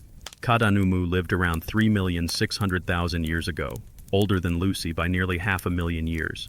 Standing roughly 1.60 meters, he was over 30% larger than Lucy. His leg bones were especially telling. Long, straight, unmistakably adapted for bipedal walking. His shoulder and ribcage, however, retained the same strange mix of human-like and ape-like traits seen in Lucy herself. Kadanumu was not just an oversized Lucy. His proportions forced paleoanthropologists to reconsider the biomechanics of early bipedalism. Was he part of a normal size range within afarensis? Or was he something else? A sister species that happened to overlap in time and place? That question remains open. His skeleton lacked cranial or dental material, the key parts typically used to formally assign species. Without a jawbone to compare to the type specimen from Laetoli, the official fossil that defines Australopithecus afarensis, we simply cannot say with full confidence whether Kadanumu was afarensis or something very close to it. And then, there is the opposite story. Not bigger, but smaller. Not stronger, but more fragile. In the year 2006, a discovery emerged from the site of Dakika, just south of Lucy's resting place. It was a tiny skull, fragile, delicate. The remains of a child no older than 3. The excavation would take 5 years. The fossil encased in rock so hard that removing it became an archaeological feat in itself. This child was named Salam, meaning peace in Amharic. Some called her Lucy's baby, though she lived roughly 100,000 years earlier than Lucy herself. Salam's bones revealed something no adult skeleton could: a glimpse into development, into how a young afarensis grew, moved, and learned to navigate its dangerous world. Her hyoid bone, the small, U-shaped bone in the throat crucial for speech in modern humans, was recovered, showing that while she likely lacked the vocal range of Homo sapiens, she may have had a more complex vocal system than chimpanzees. Her shoulder blades, nearly perfectly preserved, were deeply ape-like. They resembled those of a juvenile gorilla, suggesting that, at least in early life, tree climbing was not just a fallback, it was still a key part of daily survival. Her foot bones were mixed in their signals: a toe for gripping, an ankle built for walking. Together, Kadanu Mu and Selam bracket Lucy on both ends: male and female, adult and child, large and small. A family, if not by blood, then certainly by evolutionary proximity. But these are only the faces we have found. The fossil record whispers of others, fragments that suggest populations of afarensis may have ranged farther and diversified more than we once imagined. Fossils from Laetoli in Tanzania to the north and east of Ethiopia suggest regional variants. Some slightly older, some slightly younger, some perhaps moving toward different ecological strategies depending on their habitat. And beyond afarensis, the tree keeps fracturing backward in time. To Australopithecus anamensis, discovered from sediments dated around 4 million years ago, the oldest undisputed member of the Australopithecus genus, and further still to Ardipithecus ramidus, at 4,500,000 years ago, a hominin so strange in its anatomy that it looked, in the words of some researchers, like a failed experiment halfway between upright walker and forest climber. So here, the family tree does not look like a ladder, nor a clean diagram with one trunk and tidy branches. It looks like a thicket, a braided stream, species emerging, splitting, hybridizing, or going extinct, sometimes within the same landscape, sometimes within the same millennium.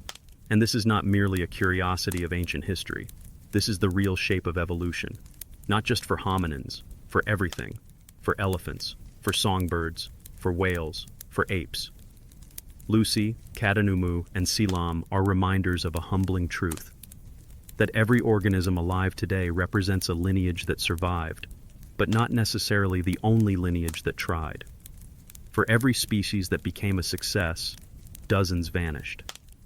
For every fossil we recover, thousands are forever lost to wind, erosion, and the grind of geological time.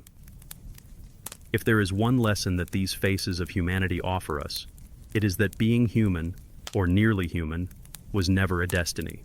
It was a gamble, a lottery of adaptation played out on a dangerous, shifting landscape. There were many ways to be an upright ape. Lucy's way was just one, Kadanumu's was another, Salam's was yet a third. And in the end, even they vanished, their footprints erased, their species gone, but not before laying down the patterns, the anatomical experiments, the biological stepping stones that would eventually lead, through a chain of ancestors lost and unnamed, to us, to you, to me, to the last upright ape still wandering the earth.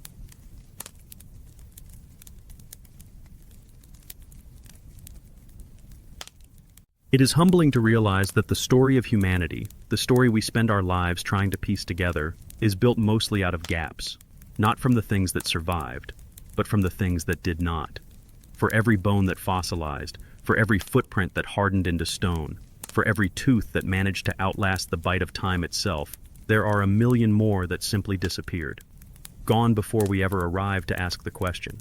Which means that what we know about Lucy, about Australopithecus, and about all of human history is less a full story and more a fragile conversation between what nature allowed to survive and what we are clever enough to find.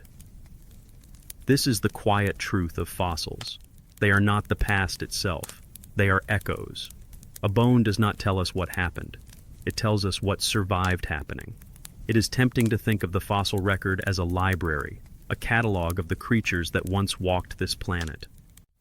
But it is more accurate to call it a whisper carried through sand, water, ash, and time. The process of becoming a fossil is not just rare, it is astronomically rare. Paleontologists sometimes call it the preservation lottery, a set of biological, geological, and planetary accidents that have to line up perfectly. You have to die in just the right place. You have to avoid being eaten, scattered, burned, or crushed. You have to be buried before scavengers or bacteria can erase you. Then your bones have to survive the unimaginable pressures of time, millions of years of shifting earth, water, and chemical change, without dissolving completely. And even after that, someone has to find you, and that someone has to know what you are. So when we ask what Lucy was, when we point to her pelvis or her femur and say, "This proves bipedalism," we are standing on top of a mountain of assumptions, luck, and gaps. Not because the science is uncertain, but because the evidence is. And that is not failure. That is simply what it means to do science at the edge of deep time. The deeper you look, the more you start to realize that fossils do not just tell us about the past. They tell us about ourselves, about what questions we thought were worth asking, about what places we chose to dig, about what kinds of answers we were hoping to find. For much of the 20th century, the search for human origins was a search in all the wrong places. Many early scientists assumed, almost reflexively, that humanity must have come from Europe or Asia. After all, that is where the great civilizations were. That is where the universities were. That is where most of the scientists were born. So it seemed logical. But it was not logical. It was cultural bias disguised as science. It took the discovery of the Tong child in 1924, an upright walking, small-brained ancestor from South Africa, to begin unraveling that illusion. And even then, the scientific establishment spent decades dismissing it, calling it a fluke, a curiosity, not the real origin. It was not until the middle of the 20th century, with the work of Lewis and Mary Leakey in Olduvai Gorge, and finally the discovery of Lucy herself in 1974, that the center of gravity in paleoanthropology shifted back to Africa, where, of course, it had always been. But even that shift did not solve the problem of bias, because the fossil record does not care what we expect. It does not care what narratives we are hoping to confirm. It only cares about physics, chemistry, and time, which means that entire chapters of human history could have unfolded in places that left no trace, no fossils, no bones, no tools, only silence. Think about it. Today, the Great Rift Valley of East Africa is the epicenter of paleoanthropology. But why? Is it because that is where humanity actually began? Or is it because that is where geology happened to preserve the most bones? The Rift Valley is a rift, a place where tectonic forces tore the earth open, creating lakes, basins, and volcanic layers. Those conditions are ideal for fossilization. But other regions without that geology, dense forests, coastal plains, river deltas, might have been equally or even more important to human evolution, but left nothing behind. This is sometimes called the streetlight effect in science. Imagine a person searching for their lost keys under a streetlight, not because that is where they dropped them, but because that is where the light is. In paleoanthropology, the streetlights are the fossil-rich zones of East and South Africa. But the keys? The real story? That could be anywhere. This tension shows up not just in where we look, but in how we interpret what we find. For decades, scientists argued over whether Neanderthals were brutish, dumb, and primitive. Why? Because early Neanderthal fossils were compared to European ideals of beauty and intelligence. Broad brows, stocky bodies, and forward-projecting faces were misread as signs of inferiority. Only much later, as more evidence emerged, did we realize how wrong that was. Neanderthals were highly intelligent, complex, adaptive humans. Different from us, but not lesser. And the same danger applies to Lucy. It is easy to look at her small brain, about 400 cubic centimeters, and assume primitiveness. It is easy to see her long arms and think she was somehow halfway between ape and human. But that is not how evolution works. Lucy was not halfway anything. She was fully adapted to her world, fully competent in her time, not a prototype, not a mistake, but a creature who succeeded at the only thing evolution ever asks: survival. Her upright walking was not a foreshadowing of us. It was a solution to her environment. Her small brain was not a failure. It was what was needed at the time. If she had needed a bigger brain to survive, evolution would have delivered one. Eventually, it did, but not for another million years. When we project lines of progress into the past, when we imagine evolution as a ladder climbing toward Homo sapiens, we are not describing reality. We are describing ourselves, our own tendency to believe that we are the destination, the goal, the point of it all. But Lucy's bones remind us of something quieter, something humbler. Evolution has no goal. It is not moving toward anything. It is just what happens when life meets change. The irony, of course, is that even as we try to read fossils for objective truth, we cannot help but see ourselves in them. We name them: Lucy, Silam, Big Man, Artie. We sculpt their faces. We give them skin tones, eye colors, and expressions that reflect our own unconscious assumptions. We imagine their children, their fears, their deaths. And maybe that is not a flaw.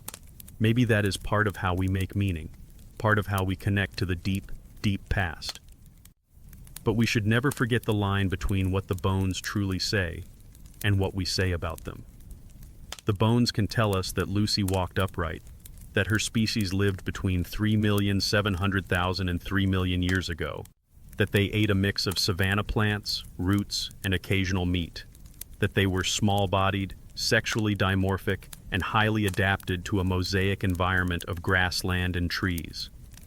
But the bones cannot tell us whether she was afraid of crocodiles, whether she loved her children, whether she mourned her dead, whether she sat at the edge of a fire and watched the stars, wondering, like we do, where she came from.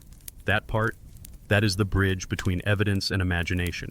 And it is a bridge that every paleoanthropologist, every scientist, and every curious human crosses, whether they admit it or not. So as we look at Lucy's tiny pelvis, her fractured ribs, her ancient footprints pressed into volcanic ash, we are not just looking backward.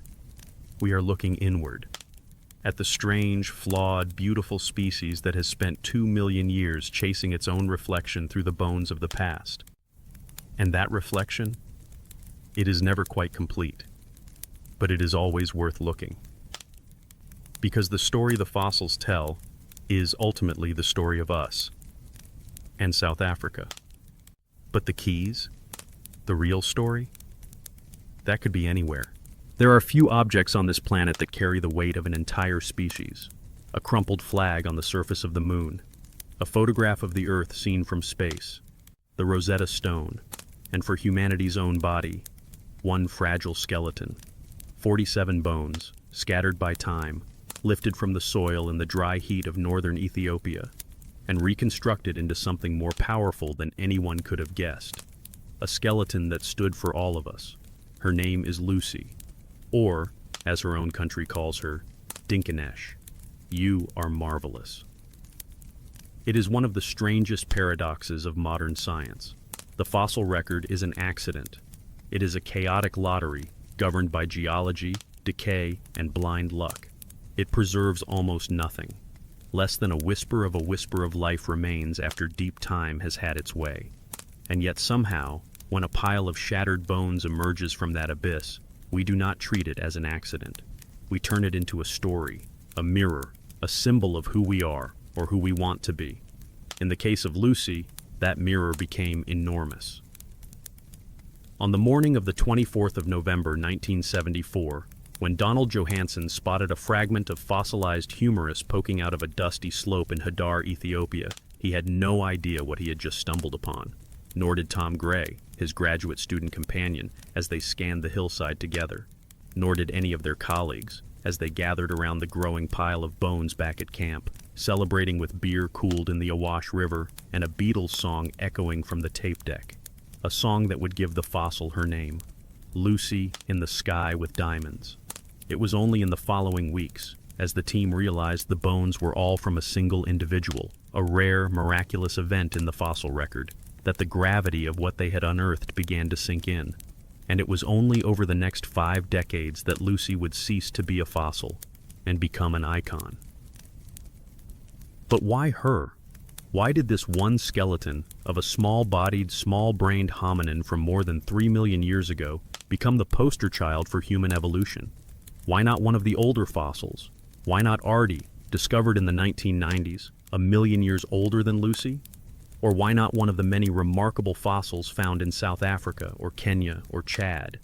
The answer is a strange cocktail of timing, media, science, and perhaps something deeper, something about the human need for origin stories. Part of it was timing. The 1970s were a cultural pivot point for paleoanthropology. For much of the early 20th century, the story of human evolution was focused, wrongly, on Europe and Asia. The myth of the Piltdown Man had poisoned the field for decades with a fake British ancestor, later exposed as a hoax. Neanderthals and Homo erectus dominated the headlines. But by the mid-20th century, a new generation of scientists was beginning to correct that bias. Fossil discoveries by Lewis and Mary Leakey at Olduvai Gorge were already shifting attention back to Africa. The discovery of the Tong child in 1924 had hinted that the cradle of humanity was not in Europe but in Africa. And by the 1970s, the evidence was overwhelming. Humanity was born on this continent. But no single fossil had captured that transition in such a clean, visceral way as Lucy. Her skeleton embodied something visual, something cinematic, that skull fragments or isolated teeth could not. 40% of her skeleton was there. A pelvis, a femur, a knee, a spine, a jaw. You could lay her out like a blueprint. You could stand her upright. You could look at her and, for the first time, see the precise moment where an ape stopped being an ape and had not yet become human. The media loved it. Cameras descended on Hadar, National Geographic ran spreads, documentaries followed. The fact that her name was Lucy, approachable, easy, almost childlike, made her instantly memorable in ways that fossil codes like AL288-1 never could. And the fact that her name came from the Beatles, one of the most universally recognized bands in modern history, sealed the deal. She was not just a fossil. She was a celebrity. But the iconography of Lucy was not just about pop culture. It was about what she symbolized to the science itself. For decades, a quiet but persistent debate had haunted paleoanthropology. Which came first, the brain or the biped? Did walking upright evolve because of our intelligence? Or was intelligence the consequence of a body that had already learned to stand? Charles Darwin himself, in the 19th century, had assumed that brain growth, tool-making, and bipedalism co-evolved in concert. Lucy shattered that assumption. Her brain was the size of a chimpanzee's, 380 to 500 cubic centimeters, and yet her hips, knees, and feet were unambiguous. She walked, upright, fully bipedal. That single fact rewrote textbooks. It told the world that the first big step toward humanity, quite literally, was not in the head. It was in the feet, in the legs, in the pelvis. Walking came first, the mind followed. And yet, it is here that the story gets complicated. Because in the decades that followed, the simplicity of that narrative began to fracture. More fossils emerged. Ardipithecus ramidus, dated to 4,500,000 years ago, showed evidence of both bipedalism and arboreal adaptations, challenging the clean transition from tree to ground. Kenyanthropus platyops complicated the picture further, suggesting multiple lineages experimenting with upright walking. And the more we studied Australopithecus afarensis itself, the more it became clear that Lucy was not fully like us. Her gait was different, her stride shorter, her body was still partially adapted to life in the trees. Even her status as a direct ancestor is now debated. Is she our great-great-grandmother or our great-great-aunt? Did her species lead directly to Homo, or was it a side branch? The truth is we still do not know, and we may never know. The fossil record is too broken, too incomplete, and yet despite these scientific uncertainties, Lucy's power as a symbol never faded. School children around the world know her name. Her cast stands in museums from London to Tokyo. Her photograph appears in textbooks on every continent. And the real bones, fragile, irreplaceable, are kept safe in a vault in Addis Ababa, Ethiopia, visited only rarely by researchers. When U.S. President Barack Obama visited Ethiopia in the year 2015, he asked to see her. Standing before her glass case, he was told by paleoanthropologist Zaresene Alamseged, "Mr. President, she is the ancestor of every human being, including you." A pause, then a grin. Even Donald Trump. And perhaps that is the core of it. In a world obsessed with division, with nations, races, borders, and lines, Lucy offers a quiet rebuke. She reminds us that there was a time when there was only one story, one origin, one fragile species, upright in a dangerous world, carrying the seeds of everything to come.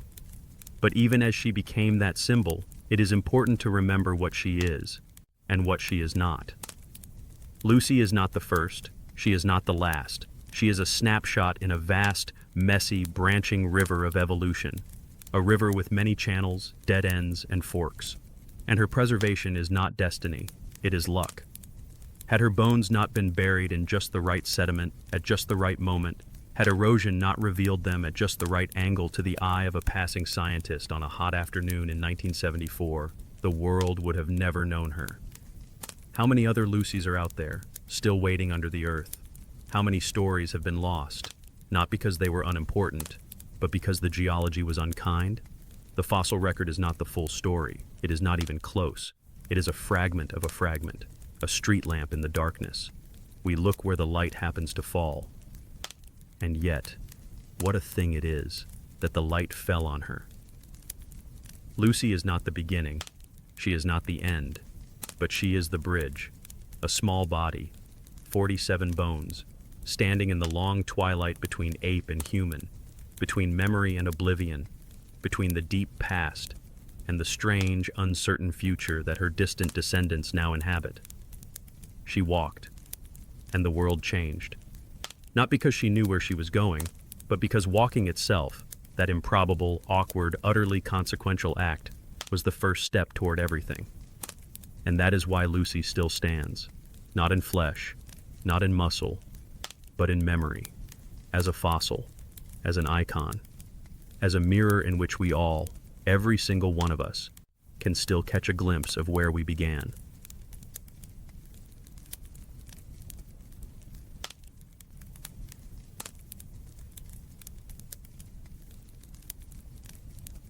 Imagine standing before a slab of ancient stone, staring down at a footprint.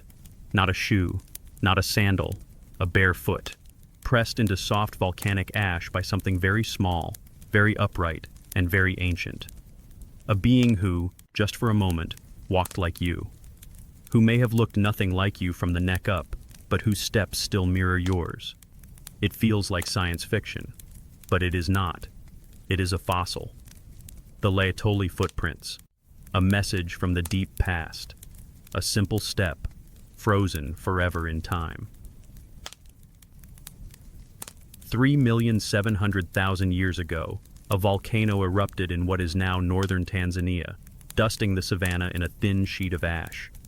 It was the kind of eruption that is not quite catastrophic, but enough to blanket the landscape like gray snow. Rain fell shortly after, transforming the powder into something like wet cement. And then, for a brief window, hours, maybe days, a parade of animals crossed the surface. Elephants, giraffes, guinea fowl, antelopes, and 3 hominins, 3 upright apes, walking, leaving behind a trail of footprints that would, against all probability, survive not just the elements but millions of years of time itself. The Laetoli footprints are not just evidence of presence. They are evidence of something much larger, of a turning point in the story of life on Earth. They are the oldest direct physical proof that, by this time, at least some of our ancestors had fully committed to walking on 2 legs. Not occasionally, not part-time, full-time, terrestrial, upright walking. The kind of walking that made hands free, spines curved, hips tilted. The kind of walking that would change everything. This shift, bipedalism, is one of the strangest evolutionary gambles ever made, because walking upright is not, by any metric, an easy design. 4-legged animals are far more stable, far faster, far better balanced.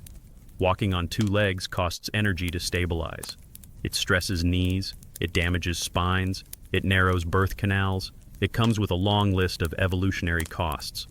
And yet, something about this trade-off was worth it. Worth the broken hips, the slipped discs, the wobbly toddlers. And it all started with footsteps like these.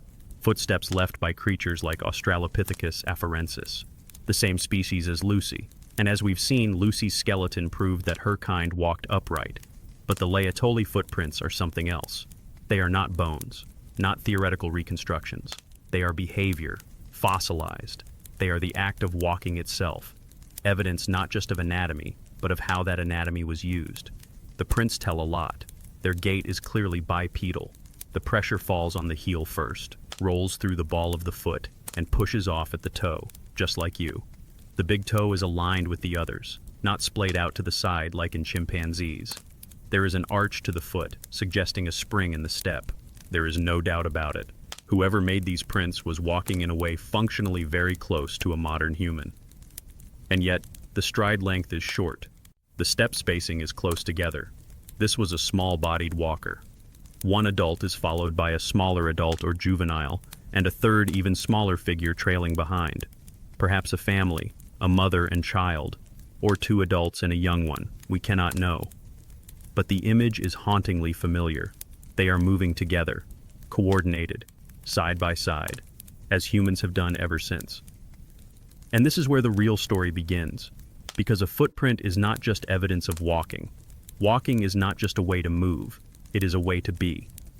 Upright walking set in motion a cascade of anatomical, behavioral, and eventually cultural revolutions. Free hands meant the possibility of tool use, long before tools were invented. An upright posture changed how we viewed the world, eyes higher off the ground, able to scan for danger or opportunity. But the costs were immediate. Narrower hips made childbirth harder. Spinal alignment caused chronic back pain, a price still paid by billions today. The foot evolved to absorb impact, but became vulnerable to sprains, strains, and fractures. No other species on Earth has voluntarily committed to this peculiar, fragile mode of movement quite like us. We are the upright ape. Not because it is easy, but because, at some pivotal moment in evolutionary history, it worked.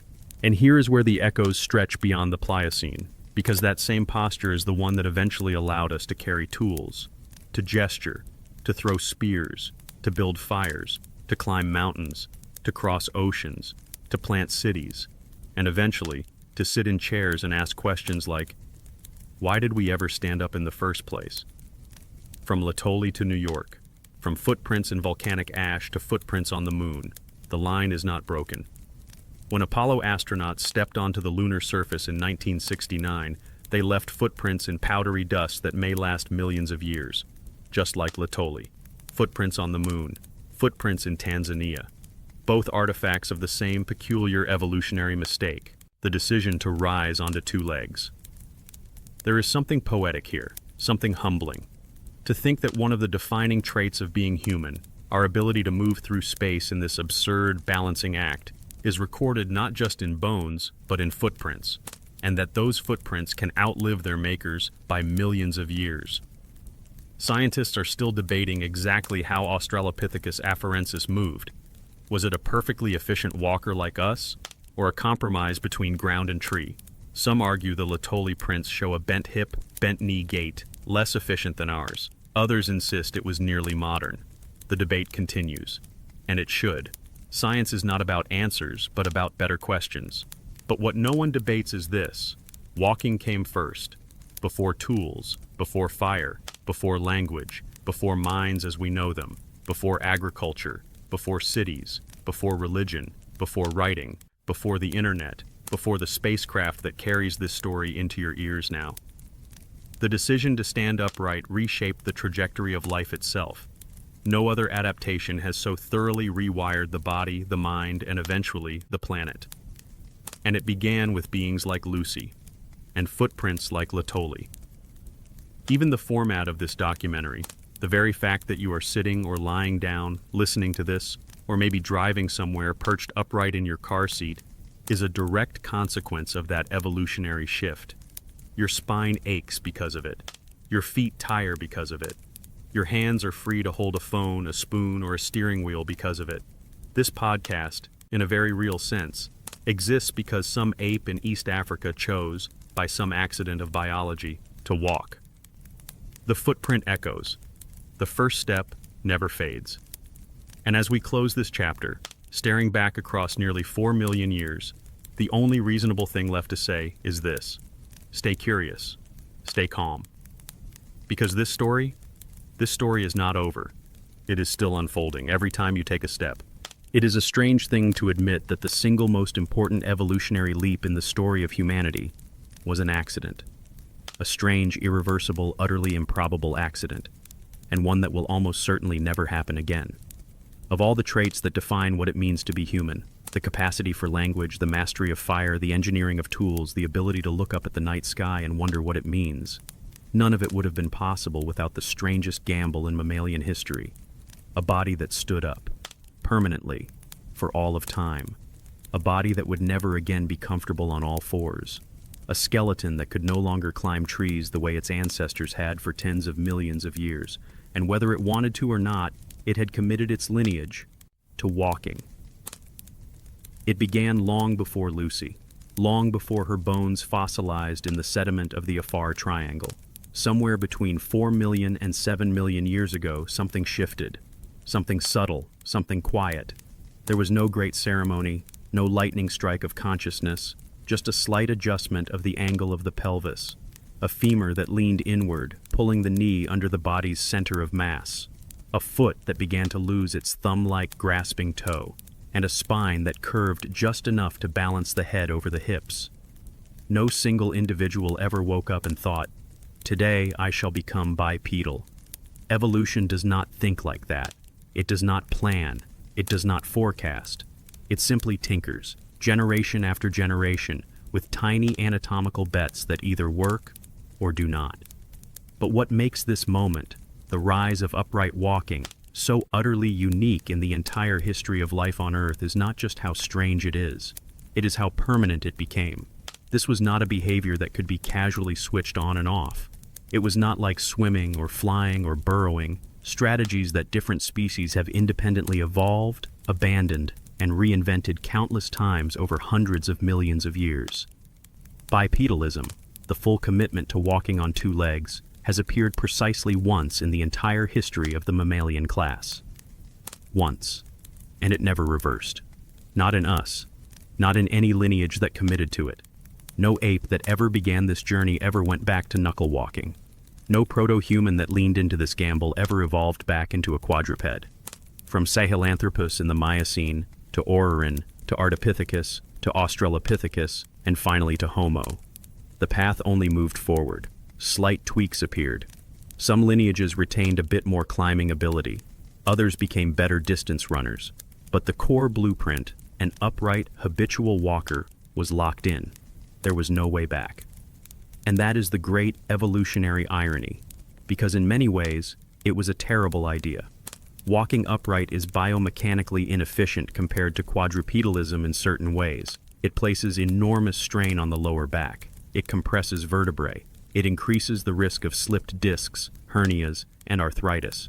Our knees suffer under the constant weight. Our feet develop plantar fasciitis, bunions, and stress fractures. And, most famously, it radically complicates childbirth. The narrow pelvis required for efficient upright walking squeezes the birth canal to the point that humans have one of the most dangerous and painful birthing processes of any species on Earth. It is worth pausing here to reflect on that fact. Every human birth is an echo of this trade-off. A moment where a body engineered for walking must pay the price in agony, danger, and risk to both mother and child. No other primate gives birth like this. No chimpanzee, no gorilla, no orangutan. This is a uniquely human burden, a burden that began with that first evolutionary step, and that has echoed ever since. So why? Why did it happen? Why did a lineage of forest apes gamble everything on a body plan that sacrificed so much? The honest answer is, we do not fully know. Not yet. Perhaps we never will. But the best theories suggest a confluence of pressures. Climate was changing. Forests were shrinking. The expansion of open grasslands across East Africa created new selective pressures.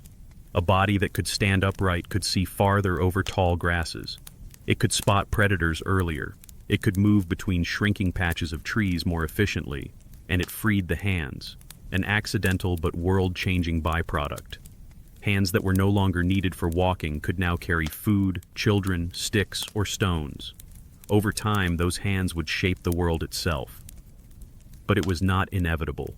This is the part that matters. Nothing about this was destiny. Evolution is not a ladder. It does not climb toward some preordained goal. It is a blind, local process, tinkering with what works in the moment. And for most of Earth's history, upright walking was not part of the solution. Out of the billions of species that have ever lived, only one became fully committed to bipedalism. And even within the apes, we were the outlier. Gorillas did not do it. Orangutans did not do it. Chimpanzees flirted with occasional bipedal walking but remained comfortably quadrupedal for everything else. Only our lineage, alone, took the step that could not be undone. And once it happened, the doors it opened were profound. An upright body can carry things. It can use tools more effectively. It can migrate long distances. It can throw. No quadrupedal animal can throw with the force, precision, or distance that humans can. Our shoulder anatomy, freed from the constraints of weight-bearing locomotion, became a catapult, a dangerous, precise, ballistic engine for hurling projectiles. First rocks, then spears, then missiles, then spacecraft. Follow the chain long enough, and a single fossilized footprint at Laetoli leads, with perfect logical brutality, to a boot print on the moon. One step becomes another, becomes a migration out of Africa, becomes a city, becomes a rocket, becomes a telescope staring back into the origins of the universe itself. But it also locked us into a body that could never return to the trees, never scurry like a quadruped again, never reverse what evolution had committed to. The first step was the last step, in the sense that there was no turning back. The moment the pelvis tilted, the femur angled, and the foot lost its grasping toe, the die was cast, forever. And it will never happen again. Not on this planet, not in this evolutionary window. Because every branch of life has already chosen its path. The mammals that could have become bipedal did not. The apes that could have joined us did not. The dinosaurs that once flirted with bipedality are long gone. No other lineage on Earth today is anywhere near committing to full-time upright walking. It is simply too deep an evolutionary trench to cross. Could something like it happen on another world? Perhaps. Somewhere out there, under a red sun or a blue one, perhaps there is a lineage of creatures with knees tilted inward, with spines curved against gravity, with pelvises widened just enough to shift the center of mass over the feet. Perhaps. But here, on this world, never again. This is what makes the fossil of Lucy so strange, so powerful, and so humbling. It is not simply the skeleton of an extinct ape. It is a monument to the singularity of this path, a path that led directly to us, a path that could only be walked, never climbed back. Look at her pelvis. Look at her femur. Look at the way the bones curve, not by choice but by history. Her bones are the scaffolding of every skyscraper, the footprint under every wheel, the shadow cast by every monument humanity has ever built. They are the price of being who we are. And so the first step echoes, from Laetoli to Hadar, from Hadar to the Nile, from the Nile to Mesopotamia, from there to Rome, to Beijing, to Tenochtitlan, to New York, to wherever you are, right now, sitting, standing, walking, or perhaps lying down, listening to this. Whether you are driving through the night, folding laundry, cooking dinner, or falling asleep, you are a biped, and that is forever.